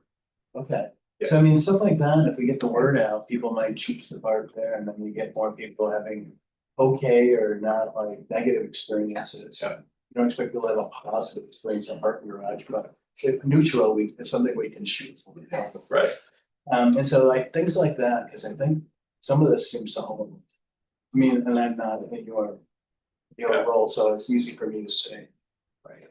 Plus the downtown garage does still have 2 hours free. Okay, good. Yeah, I would just think advertising outside of Burlington, like maybe the little papers, the South Burlington News or whatever it is, trying to get the word out. about the Park Mobile 2 hours free, not just to Burlington, but to Right. the surrounding towns. Councilor Grant? Yeah, just to jump on that, I mean, this is really in my mind residual to the Main Street issue. It was just horrendous to get around and it turned a lot of people off, from driving around town. So I think it does require some targeted advertising, social media about the fact that streets are open now and the maneuverability, because at one point we literally had multiple projects intersect. So we looked at Ski Rack, they had their major yearly event and literally they were completely blocked up at Pine Street and Main Street. And it was just very, very difficult. I think it's just letting people know, hey, we're not in this situation. Because when you look at probably look at the drop, it's at that time where we had these projects going on and had such a difficult time. People were making fun of the jewelry store that had the little lawn signs on every corner because they were desperate to help people find them because it wasn't easy. I think that's what we need to think about when we are all talking about getting the word out. We need to do something targeted, and we need to start to do it now if we want to see increased visitors as the weather is improving and we're getting into spring. Thank you. Thank you, Councilor Grant. We have just a couple more minutes. Any further questions for Jackie? Councilor Schachter? I just had a question, in the parking facilities revenues, what is DID? Downtown Improvement District. Okay. That's just a revenue that is allocated to the promotions for parking. And where, so I remember last year there was some discussion about revenues being down in, I think, the marketplace garage. Is that, where would that be reflected here? And given that we're below both in the parking lots and DID projections, is that like continuing to be a trend, which I think further reinforces what we're discussing? So the DID is down because that allocation was changed for something else, taxes or something. Yes, it's not a use based, it's an assessment of downtown properties, and because of TIF. And a lot of downtown properties are in the TIF districts, there was a reduction in the amount we got, was not involved in usage at all. But to your point, traffic in lots and revenue in garages. You know, the permits are strong, but the transient's weak, and we all need to work to Councilor Grant's point to revitalize and tell people the construction is gonna be over as of July. Yeah. At least for these two big main projects, where we do a lot of paving in and around downtown this year, Pearl Street and College Street, which should be a big help as well. Yeah. A lot less than that. So when we had set last year's projections, had we sort of done it based on the prior year's actuals, or like, is this a continued, or is this kind of holding steady with how we've seen things be down? It is a little bit down from the previous year. Okay. But I think we set our goal a little too high as well. Okay. So that's why that number is so big. Councilor Hector, Councilor Carpenter, and then we're going to others saying I see online. Budget wise, we've given you all these great ideas for how to encourage and advertise transit parking. I just want to make sure there's a resource. I'm assuming you can get some support on, say, the marketplace or CEDO, but I just. Yeah. Baked in there, because PR is probably not in your job description. Right. It wasn't something you thought you'd have to do. And Right. so somebody's gotta do it, and just thinking where you can put that niche somewhere. We do work with Church Street Marketplace, Yeah. by working with them. But this thing like, maybe advertising in South Burlington or whatever. Yeah. Better PR people than I think. I just wanna make sure there's a little niche for whatever it costs. Yes, we do coordinate very closely with them, and I agree, they should really be helping us craft the message, because we're not in the marketing world. Yeah. As much as they are. Thank you, and we'll go to last question to Councilor Singh online. Hey, I'll try to talk as softly as I can.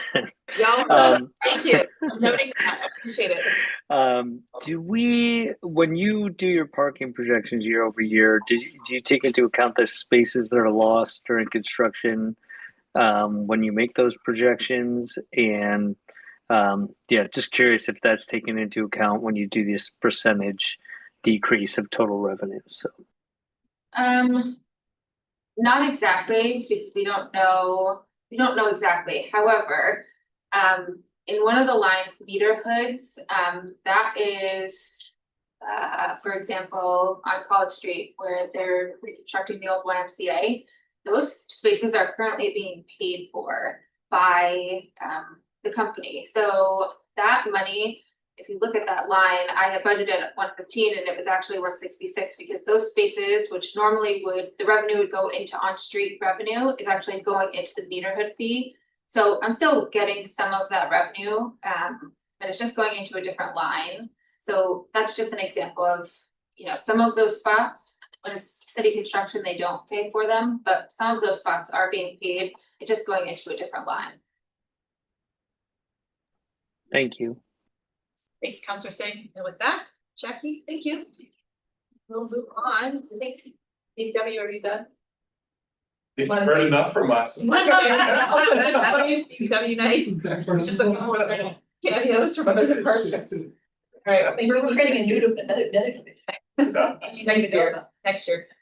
Thank you, DPW, appreciate it. And now we have two other departments left for this evening. We move on to our Department of Permitting and Inspections. So Lord, welcome. Oh, just looking, yeah. Needed permission to share, sorry. You had, I think I had to log out and log back in twice because I had a little computer problem. That Councilor Grant had a question because I wasn't ready before. I had to log back in.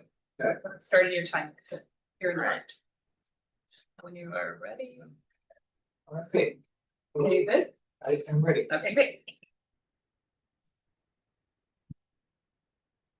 Okay, good evening, everyone. I'm gonna be talking about the entire department. I'll start first with this overview. Not everybody appreciates it. It's lined up a little bit differently. You've got the two columns on the left representing the housing division and the zoning division. Those are both managed by Garrison Simino and then Scott Gustin. The other folks are all direct reports to me. That actually is the trades division. When DPI was set up in 2019 to 2020, it wasn't aligned the same way as the other divisions. So those folks did and still do report directly to me. There are two vacant positions on this. The far right-hand side, the permit tech on the top line on the right, that is empty because he and one of the four inspectors from the housing division, both in the last couple of months, have transferred to positions in the city at CEDO. They make a little bit more technical work, and so they'll make a little bit more money there. They jump ship, but in a good way for the city. CEDO and the rest of the city will benefit. They're great employees. We'll be filling those positions. They're already posted. We'll be filling them as quickly as we can. It leaves us a little short-handed until then, but those are critical positions. On this slide, I'll just point out in the zoning column, you'll see the first one up, or second one up from the bottom, the code compliance officer. I didn't list the grades because it makes it even smaller to put the name and their job title and their grade, but that's a grade 17 position because of the technical work that that person does with the city attorney's office and doing a lot of court activity. The zoning inspectors the housing inspectors are one grade less. They are grade 16. That'll be important in the next slide because we'll be talking about one of the things that will be coming in the upcoming years, a sort of a slight transition there.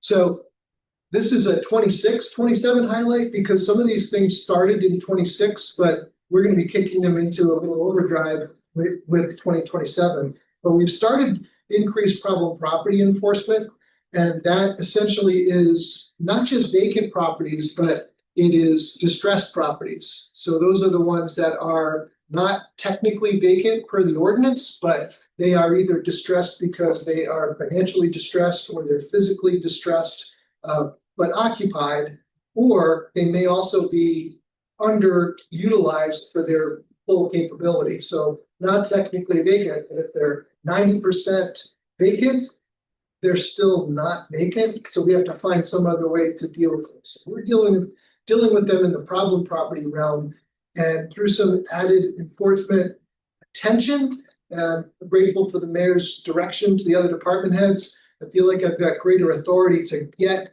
these people into compliance because I feel like I'm speaking with the voice of the city and not just as the voice of the director. It's been really helpful so far. We think this is a good model going forward.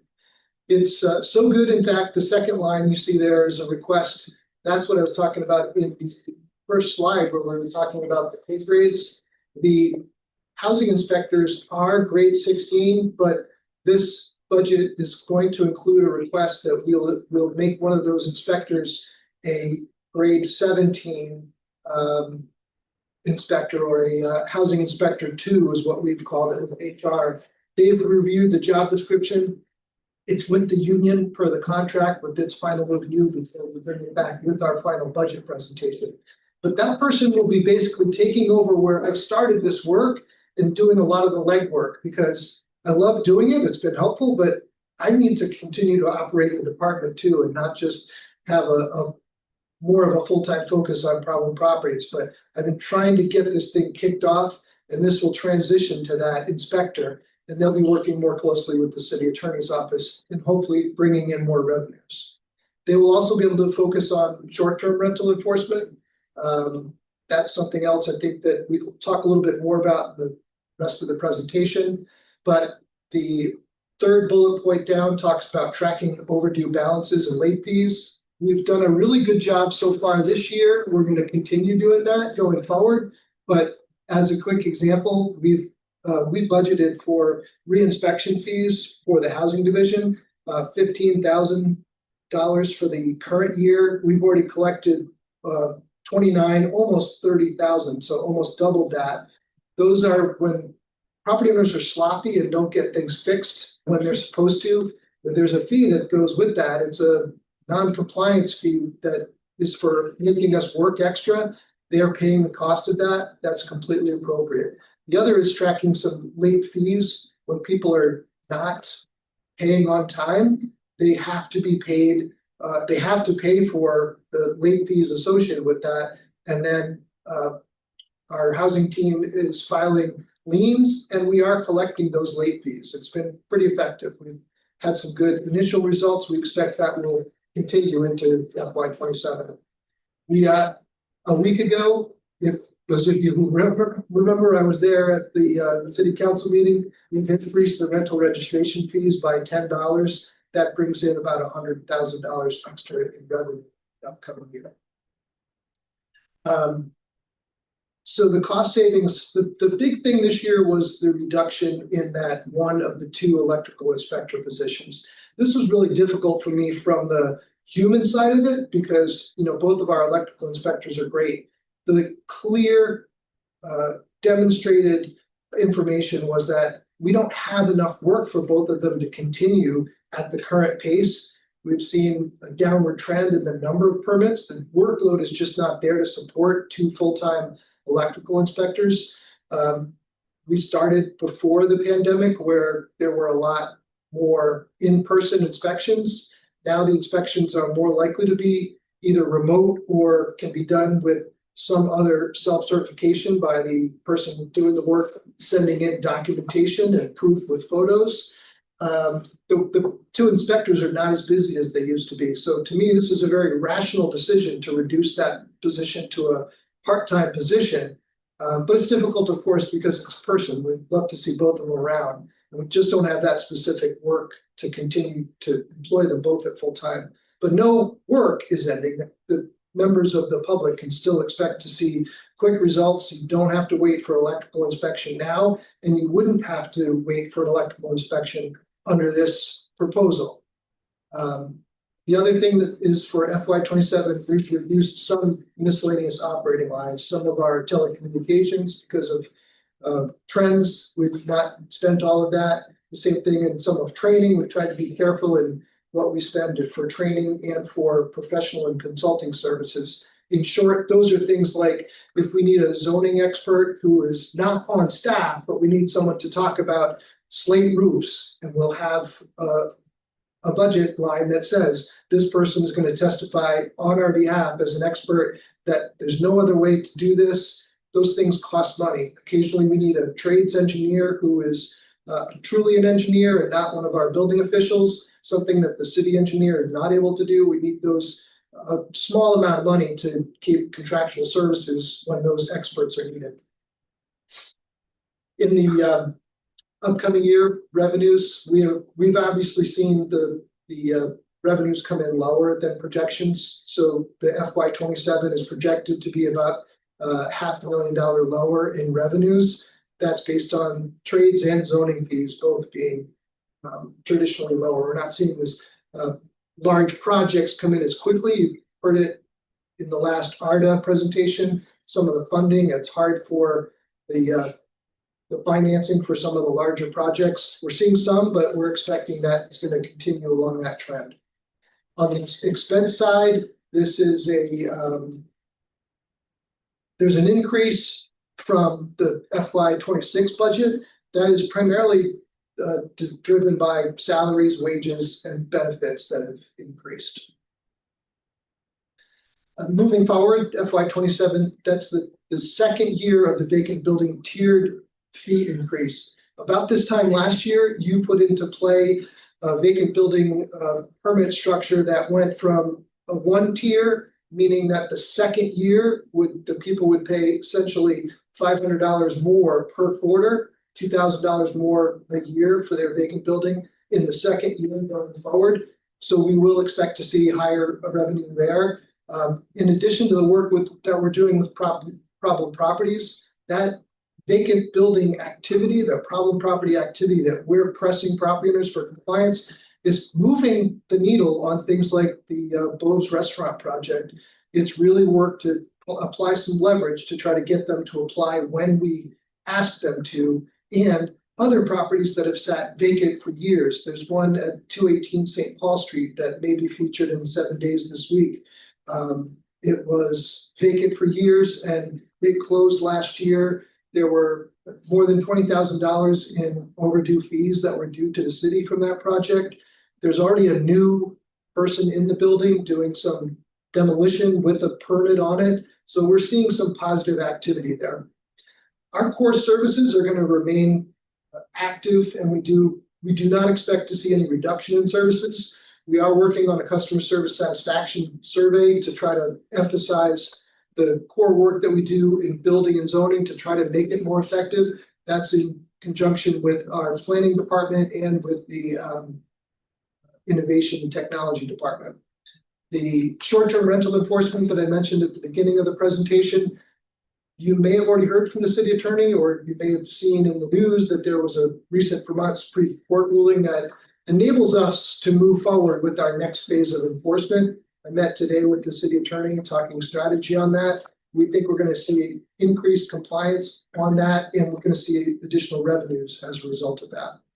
I was happy to put that picture in that project in there because that's the City Place project in the middle of the courtyard. That's a couple of floors up in the middle there. And if you haven't been there yet for a tour, take those builders up on that offer. It's a great spot to be. It does not make you feel like you're in Burlington. It's really energized for me to be in that spot, to feel like this is the renaissance that we've been talking about. It's really happening. There's great things going on. So we're reducing some revenues. We are reducing expenses, but we've raised some revenues in some areas. We've reduced on the trades and the zoning side because of our expectations of lower revenues. Our staffing remains the same, and we're going to emphasize compliance in the upcoming year. Compliance means code compliance. The overdue fee collection helps on the revenue side of things. Last thing I'll note is that I did hear through Catherine and the mayor that there were counselors who are interested in trying to get more enforcement officers on our team, because I would agree with the counselors who are asking about that. We do need more enforcement. Our answer to that is the specialized inspector, the code enforcement inspector 2 position, which will put an emphasis on those problem properties and help, again, move the needle in that area. Happy to take questions. Thank you, Bill. Questions for Bill, Board of Finance members? Councilor Bartley. Thank you. And I agree with you on City Place building being indicative of a renaissance in the future. But I wanted to ask about the ability for us to ramp your capacity. If we get we're focused on housing. If we start to get housing starts, so we start to get that activity, is it easy for you to add an electrical inspector? Is that something to go back at? Or would you be able to take a part-time person, etc.? I'm just wondering, right now, we're sort of trying to address the budget gap and your current need. Yep. But our policies are looking forward or to increase housing stock in the city, which will put more pressure on your department. So that's looking about how we would sort of square that. Yeah, I think we're able to respond as it happens, and I think because of the way things work, we're the ones who are the gatekeepers on the permits. We'll see that as things start coming in through the zoning side to say we're starting to see a real trend shift. And I think our trades team is really keen to that. The 2 building officials are the key intake people there. They're the equivalent of what they do the team leading for the trades team, because building permits are what sort of drives the electrical permits, the plumbing and mechanical permits. Those 2 people will let me know. You'll hear from them in a few weeks when we talk about some changes we've got for Chapter 8. But I think we're ready to, we could respond pretty quickly if there is that need, but we've got more than enough capacity with what we currently have existing. And we also have great resources within the electric department's true, but I was gonna say the fire department. Whenever we've needed anything in the trades division, if we've had a shortfall, the fire marshal's office has responded as a great partner. Whatever you need, Bill. We've got a good team that's down there, and I think we could respond quickly, Counselor. Thanks. Just following up and a good mark, but I also am pleased to hear that we're doing more remote certifications. And so, in fact, I think if we get more work, one way to deal with that is relying, lots of departments we had to do it in COVID. So just shifting from having a person do the inspection to, sending a picture of it or a certified engineer signing off. You can't do that with problem properties. So I am pleased to hear that you're focusing on code enforcement and hope that you'll sort of get back to us if that doesn't work. I think being hard on those properties is the goal, and it eludes me why some people don't understand it eats at their equity, but so I don't generally feel too badly because it's their choice to waste them. And that's a choice they've made in a support. All the attention that's been put on it has really been helpful, because a lot of the folks that have responded directly to me have felt like some of the things that the mayor and I and council have said about problem properties somehow is directed specifically to them. So quite a few of them are taking it personally. It's not directed at any one person, but it's good if they're feeling that way, because the number of non-compliant properties is expected to shrink. Just, in the last month, it's shrunk by 2 or 3, depending on what happens in the next week. We're reducing that number of those problem properties, gives us latitude to reach out a little bit more to something that maybe is not as big a problem. But it also, with that reducing number, it gives us a little bit more focus and emphasis where we can, with Jessica Brown's teams help focus more on the people who are either non-responsive or just respond poorly. So we're going to continue that. Well, just, helping people understand they're throwing away their asset and maybe they need some support, but selling it might be their best option, not keeping it. We're looking to do whatever. We're going to drive people to compliance. We don't have to get them to sell it, but we do need to get them to be in compliance, and we'll continue that way. Any other Board of Finance members want to jump in before we go to other counselors? Seeing no other Board of Finance members, other counselors, questions for Bill?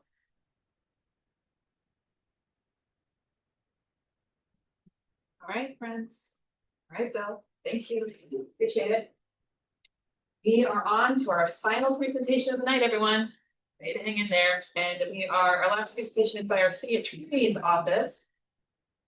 And we have City Attorney Jessica Brown online. Welcome, Jessica. I will time you gently from afar. I don't know if you were on in the very, very, very beginning, since it's been a very long meeting, but about 10 minutes for presentation. We hear you? Oh, can you? Oh, yes, you can, yes. I thought like, oh, we suddenly have loud volume and now we have mute, but no, we can very much hear you. So don't. All right, so I will start the time for you. Thank you.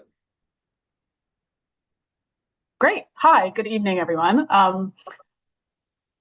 So I think our first slide is, for the record, I'm City Attorney Jessica Brown. I guess this is my second time doing one of these budget presentations.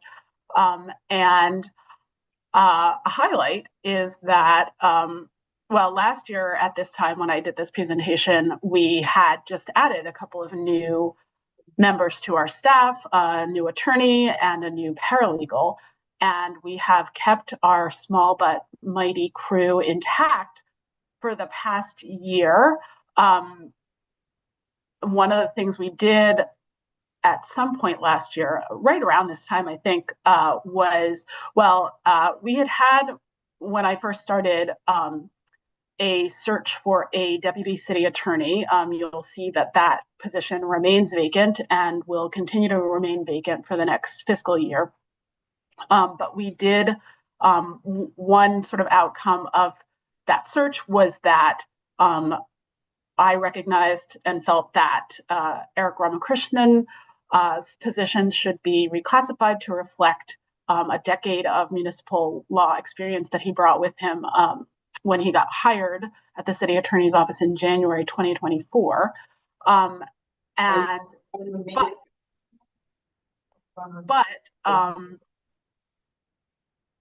He is breaking our record of keeping our full staff intact for the past year because he has moved to Canada and is actually officially working the balance of this fiscal year on a contract with the city and leaving his position with the city fully at the end of this fiscal year.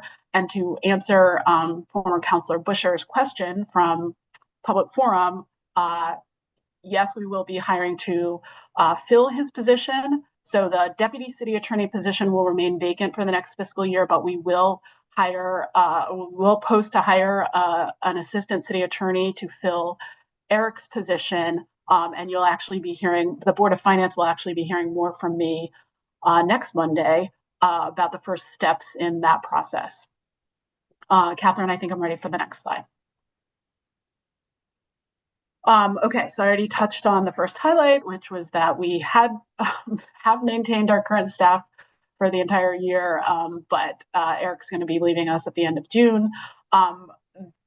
Prior to my arrival at the city attorney's office, the city attorney's office had never had a matter management system. And so with the support and help of the IT department, we entered into a contract with a company called LawView and launched that this year, which is really an internal system for attorneys to manage matters, but really also has involved the participation of staff in all of the departments for which we provide legal support. And so staff has been really engaged and helpful in improving our use of that system to try to make our support of them as efficient as possible. And maybe one day, maybe next year when this presentation is done, we'll be able to talk about sort of like how many matters we handled in the last fiscal year and how many matters we handle for each department and that sort of thing. We have been trying to handle more what I would call non-complex litigation in-house. So that can be anything from small claims cases, which we do get complaints and letters filing small claims against the city, to doing, filing initial motions to dismiss in some matters that we think may be resolved fairly quickly. And so we're trying to do more of that before referring cases to be assigned outside of the office to private counsel. The city attorney's office was integral in establishing the legal foundation to establish City Circle, which finally launched in January of this year. I don't know if you've heard from CEDO yet and or if they've talked about this, but I was talking with Attorney Wood the other day, who was really did most of the legal work to establish the City Circle ordinance, and they were commenting on the fact that when we launched City Circle, our first goal was to see if people would actually engage, and I think in that sense it's been pretty successful so far, with about 50% of the people who've been ticketed or referred to City Circle actually coming to engage. And those who do engage, I think probably the most positive takeaway is that those who do engage end up successfully completing their commitments in City Circle. And I would say the next phase is sort of starting now. We're anticipating, obviously, as the weather is continuing to improve and there's more activity in City Hall Park and in the marketplace, that we're going to see an increase in cases. And so we're trying to be as prepared for that as possible, including the next phase of sort of evaluating the ordinances that we're seeing most commonly ticketed, and whether we need to do any tweaking of those to improve our ability to engage people who are receiving those kinds of tickets. I've continued to do a lot of work following federal litigation, both by the federal government and against the federal government, executive orders, and including, obviously, ICE operations, around the country, and did a lot of work that really started in early 2025, but we revisited and worked with staff to make sure that all city buildings have information about what staff should do if ICE agents were to come to the buildings with any warrants or making any requests or demands. And so we recently did a training on that. And I always like to include the numbers that we have for how much revenue the city has brought in from zoning and permitting enforcement, based on the work that primarily Attorney Sturdivant does with DPI. And this past year, that was, as you can see, close to $128,000. Next slide, please. So by keeping the the deputy city attorney position vacant for another year, that will be $114,000 in savings. And we are also reducing what is referred to as our professional and consultant services budget line by $45,000. I don't really have much to add to that. So, and this is also a very quick slide because we're not a revenue generating department, obviously we support other departments that do generate revenue. And so the Department of Finance and Administration sets an amount of interdepartmental revenue that we receive from from our enterprise fund departments. And in the next year, that will be $220,000. So our final adopted budget for fiscal year 26 was $1.4 million. The vast majority, as you can see, of that is personnel, and we are right at about 80% through that budget for this fiscal year. And what you'll see on the next slide is that we are basically level for the next year. There is going to be a slight reduction in our budget from the consulting line, but otherwise we're really staying pretty much the same.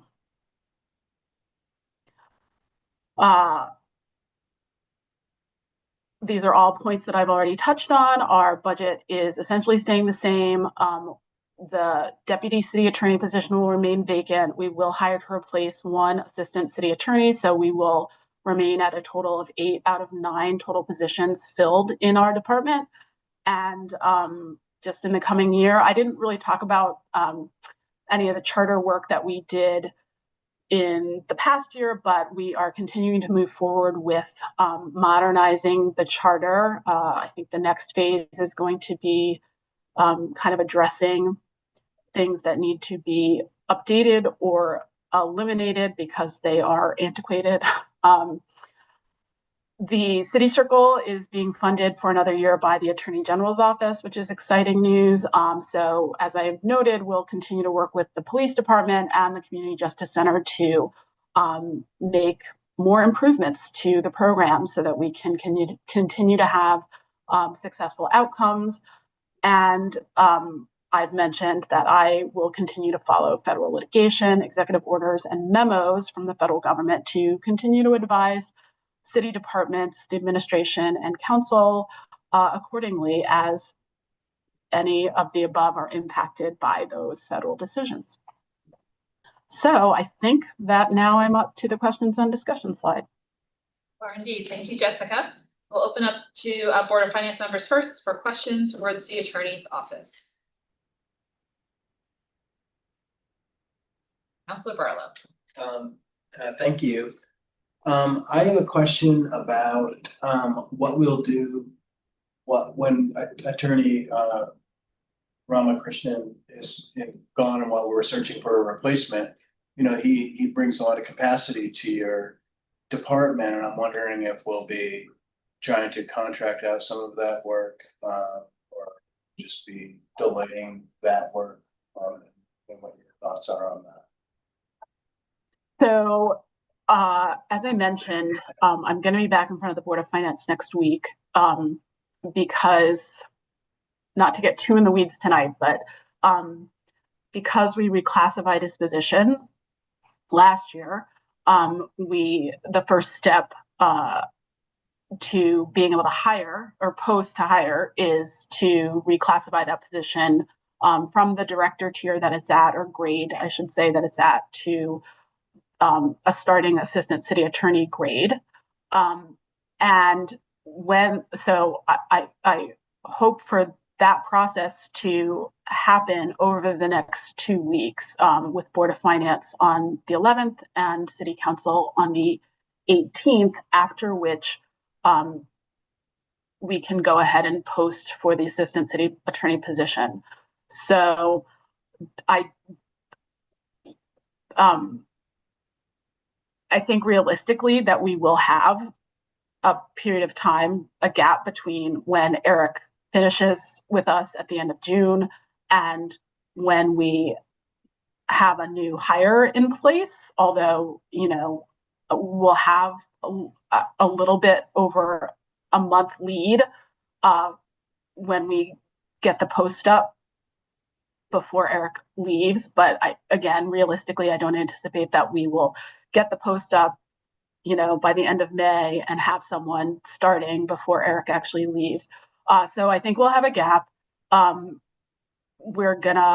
We're actually meeting Wednesday, the attorneys in my office, to talk about kind of how to talk about this exact question, sort of how we're going to manage Eric's work until we have a fifth attorney back in place.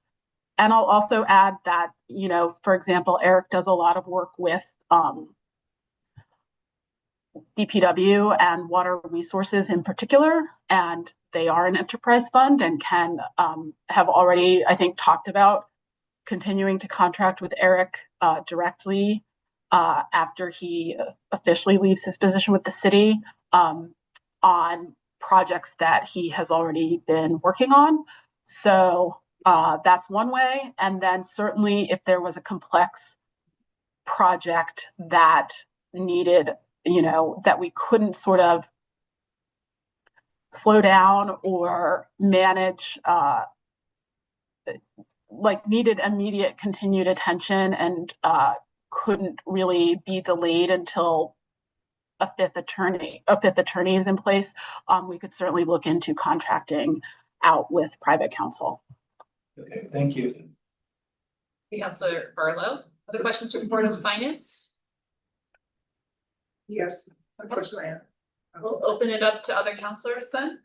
Other questions from councilors? Councilor Schechter?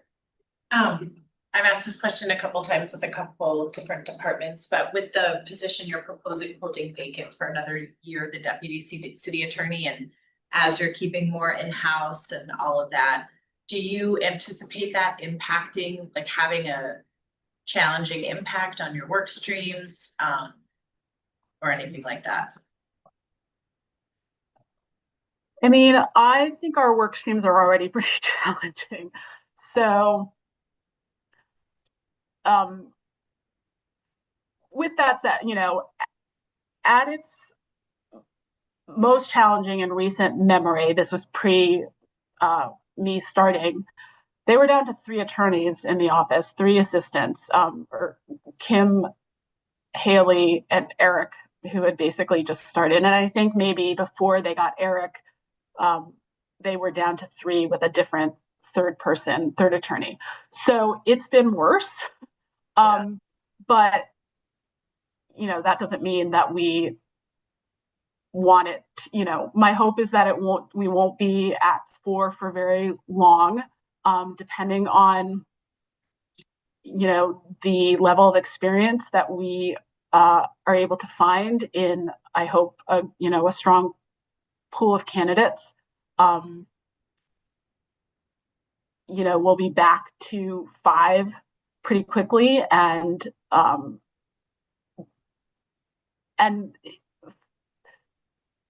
listen, you know, I'm going to answer your question with like a specific example, because I just listened to Bill Ward talking about DPI and enforcement, and you know, that is the city attorney's office's role in you know, enforcement is important, but we really have one attorney in the office who primarily is responsible for that, and that's a lot of work. And so the dream is that one day we will be an office of 6 full-time attorneys, and that some of that work that we want to see kind of become more efficient and move more quickly and take on more capacity, will be able to be a little bit more shared so that all of that can happen. But you know, in the times when we dip down to 4 or are rebuilding our staff, our capacity is probably not going to increase. But I would say that our team does a pretty good job of managing the flow that we have, which is pretty intense. I appreciate that. I feel like with you all's role and the way you serve the city in particular, that not like the cost of one additional team member to me feels low compared to what you know, hiring private counsel if the workload exceeds what we're capable of. and or just like with so much happening at the federal level. And when we're wanting to make really sound legal decisions, and like the money, it quickly pays for itself, I guess is what I'm saying, in a lot of different potential contexts. So I guess I just sort of wanted to flag that, like, that stands out to me as like, is that, what is that opening up to, and could that actually be more costly in the long term than hiring for that role? Well, and I will add that what I, in working on this budget with CAO Shad and the mayor, we have specifically talked about the fact that we are planning this vacancy for fiscal year 27, but not for fiscal year 28, right? So yeah, like intending to have this not remain vacant beyond fiscal year 27. Thank you. Thank you, Counselor. Counselor Grant. I just wanted to make a comment to your earlier comment, Attorney Brown, the issue that it's been worse. I just want to make sure it is fully acknowledged the miracle you pulled off stabilizing this office, because the turnover prior to you being hired was horrible. And there were a lot of temporary positions, and the city was outsourcing work, and it hurt public safety initiatives as well. So I understand that, yeah, the things that you just said about having to take a look at with what the workload would be like when Eric left, but I fully remember a time where it was just horrendous. So I thank you for your hard work in making that your department a place where people do want to stay, because it wasn't always that way. Thank you. Thank you, Counselor. Thank you. I appreciate that. And I do want to say that we have a really great team. So thank you for recognizing that. Any final questions? We have time for one more. Not seeing any. With that, Jessica, thank you very much. Appreciate your presentation. And that is our last item on our agenda. So with no further business, I will adjourn the Board of Finance at 7 p.m. Thank you very much.